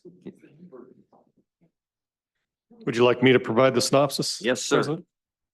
All right, we will draft a reg that considers 160 acres of cultivated land or 640 acres as the new minimums. We will consider draft a reg with a change from 2,000 to 3,000 days of use as the requirement. We will take a draft that includes a 20% interest as a significant interest. We will look at the immediate family member definition, and that would include stepchildren. And in addition, we will look at a 40% cap for the issuance of landowner licenses. Mr. President, Yes. what did we do on this stepchild, That's, adopted child? That would be I'm sorry, go ahead. go Mr. ahead. President. Commissioner Jolovich, that's the immediate family member definition that we will address in the reg as well. Do we need to talk about that and get our input on that?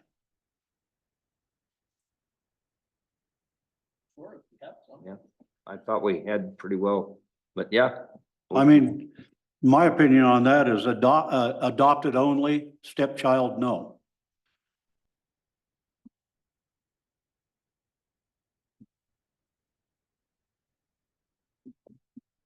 So is this what we're taking out to the public?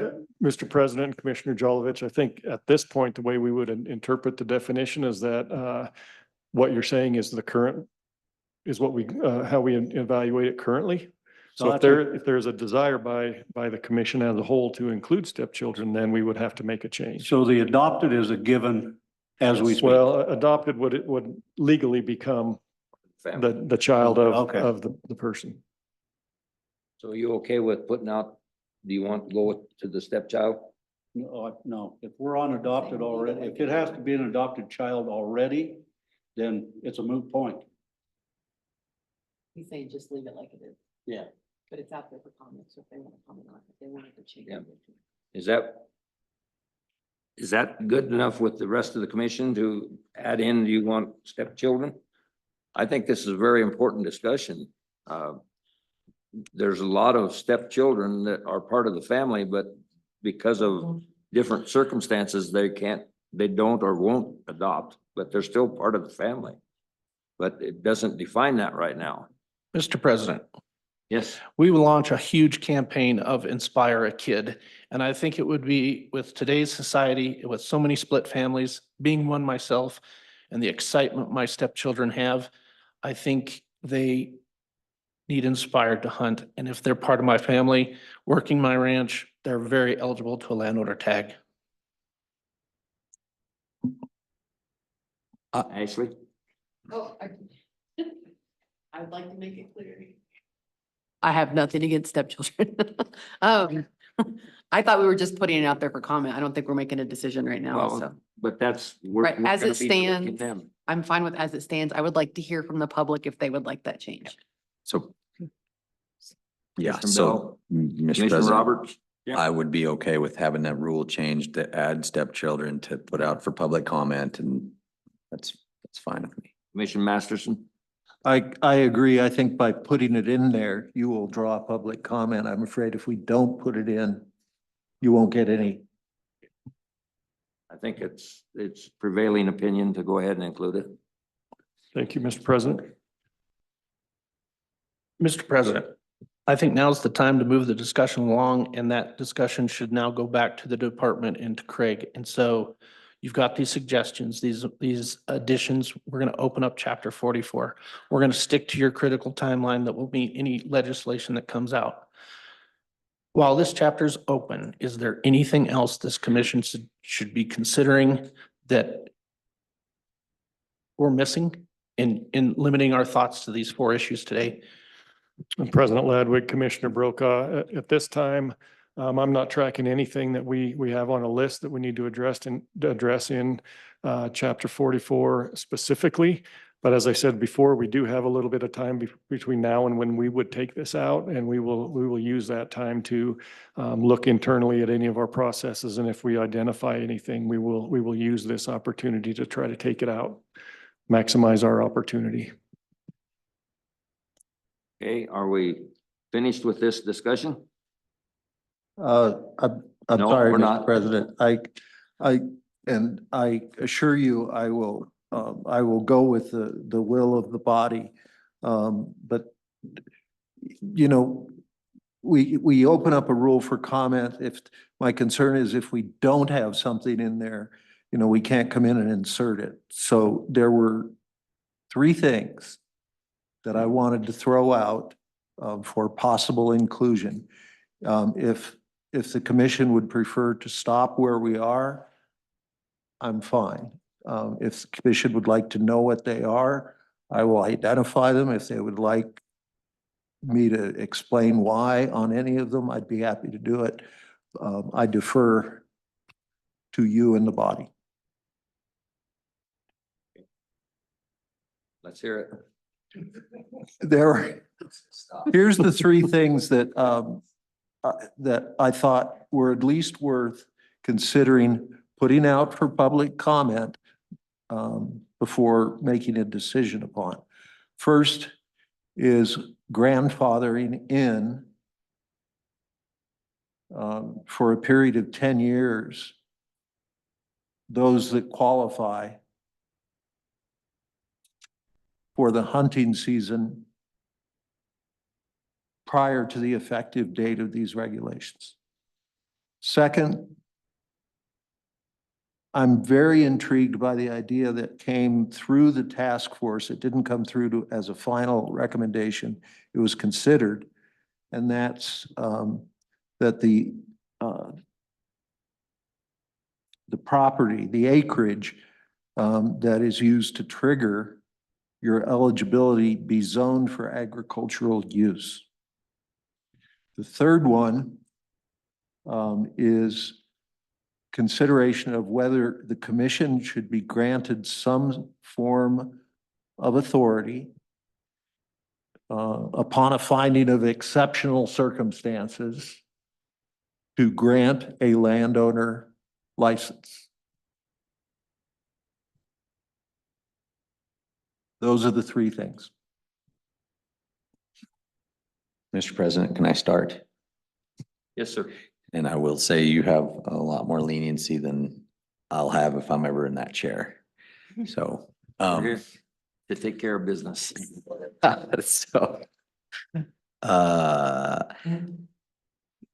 going to go back to what former Commissioner Crank said about not getting in the weeds, and I think we've done a lot of that, and I apologize that I had part of that. I think we've done as much as we should do on this really important issue. In fact, I think we've muddied it a little bit more than it should have been.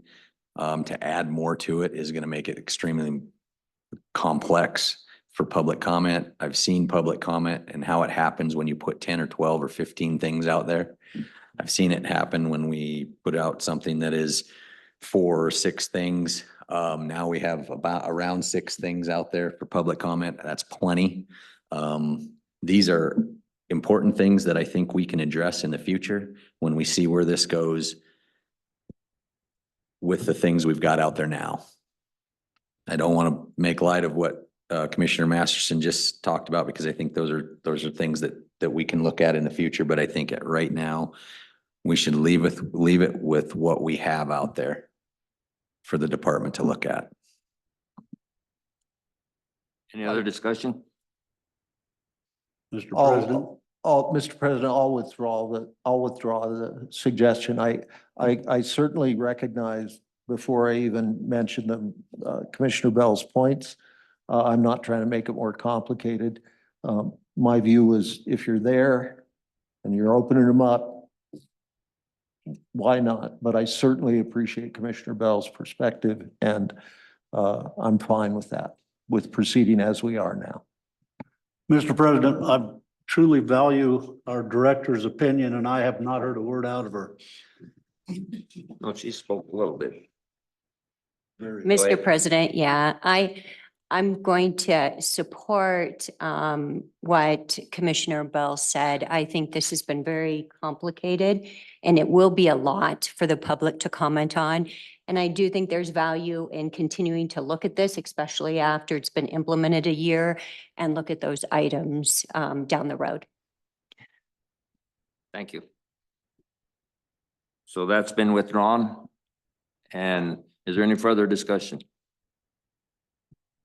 I think you've been clear with what you've been directed to do. Yes, sir. Thank you. Thank you very much.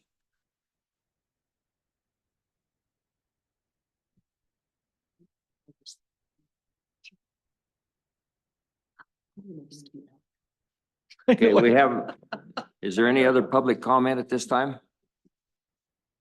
Mr. President, I have one thing. I know Mr. Crank's been really concerned about this. I want to know if Mr. Crank is happy with what we've done today.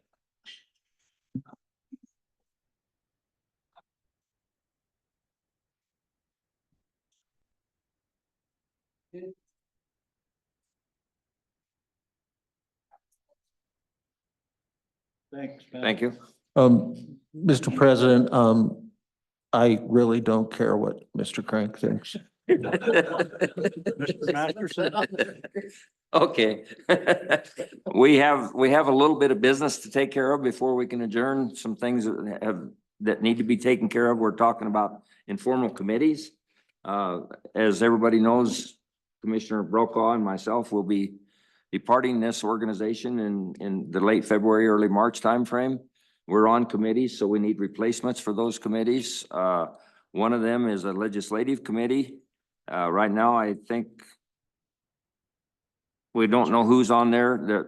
I'll just throw out the committees that we're looking at: legislative committee, budget committee, and also a member for the animal damage management board that I'm on. We need replacements for those. So we've kind of asked for volunteers.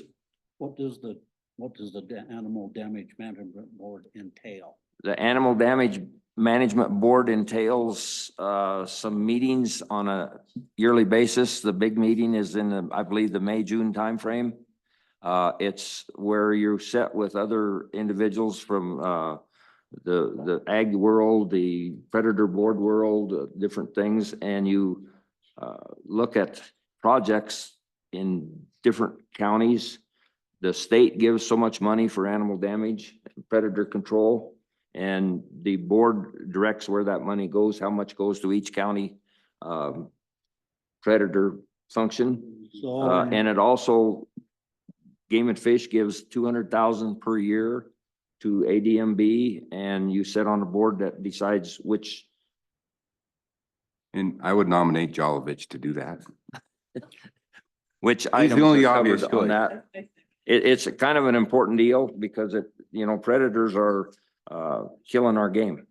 I would be happy to be on that board if so. The expert on rabbit season. Yeah. He's the official rabbit season expert person that goes. Here we go, down the rabbit hole.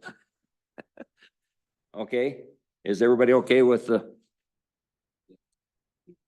Commissioner Jolovich? All right, I'd be happy to. okay, we got that one taken care of. Let's go to the budget committee. I think Commissioner Masterson, you said you wanted to be on the budget committee? Yes, sir. Commissioner Linval? I thought we were doing legislative, so no, I don't want to be on the committee. Okay, Commissioner Roberts? Yeah. Budget. One more? Commissioner Bell? Okay, the legislative committee. Rusty, And Rusty. Rusty, You want to be on the ledge too? Sure. Okay, Rusty. Commissioner Lundvall and Commissioner Bell, do we need three on there? I'll be there for some of that, whoever. Well, maybe one new person on the budget committee would be good. I don't know, and if that's the case, you can take me off. But we won't, they'll be too late for the legislative committee. Yeah. For this session. Okay, so Okay, so then, we need one more for the legislative committee for now, for this session. What do we have now? one more for the legislative committee. I have a great deal of interest in sitting on that. I just wonder, time commitment? Let the director explain that. Yeah, Mr. President, Commissioner Masterson, I'd say the time commitment is what you want it to be. My favorite. Yeah, definitely, providing input. You can spend, just a few hours a week, or you can come down to Cheyenne and help testify with us. So you can actually get really involved. So, it's a wide range. Mr. President, I will volunteer for that. And I'll do the best I can. Okay. So we have the commission. Yeah, do you want me to read them? Yes, if you'd read them off, please. Mr. President, here's what I took down. So Animal Damage Management Board, Jelovich, you're on there with me now. Okay. Legislative Committee, Commissioner Laudville, Bell and Masterson. And then Budget, we're going to go with Masterson, Roberts and Bell. And Bell has volunteered to maybe step aside when we get a new commissioner and see if they want to do it starting next March. Did I have that correct? Okay. Yeah. Okay, is there any other business to come before the commission?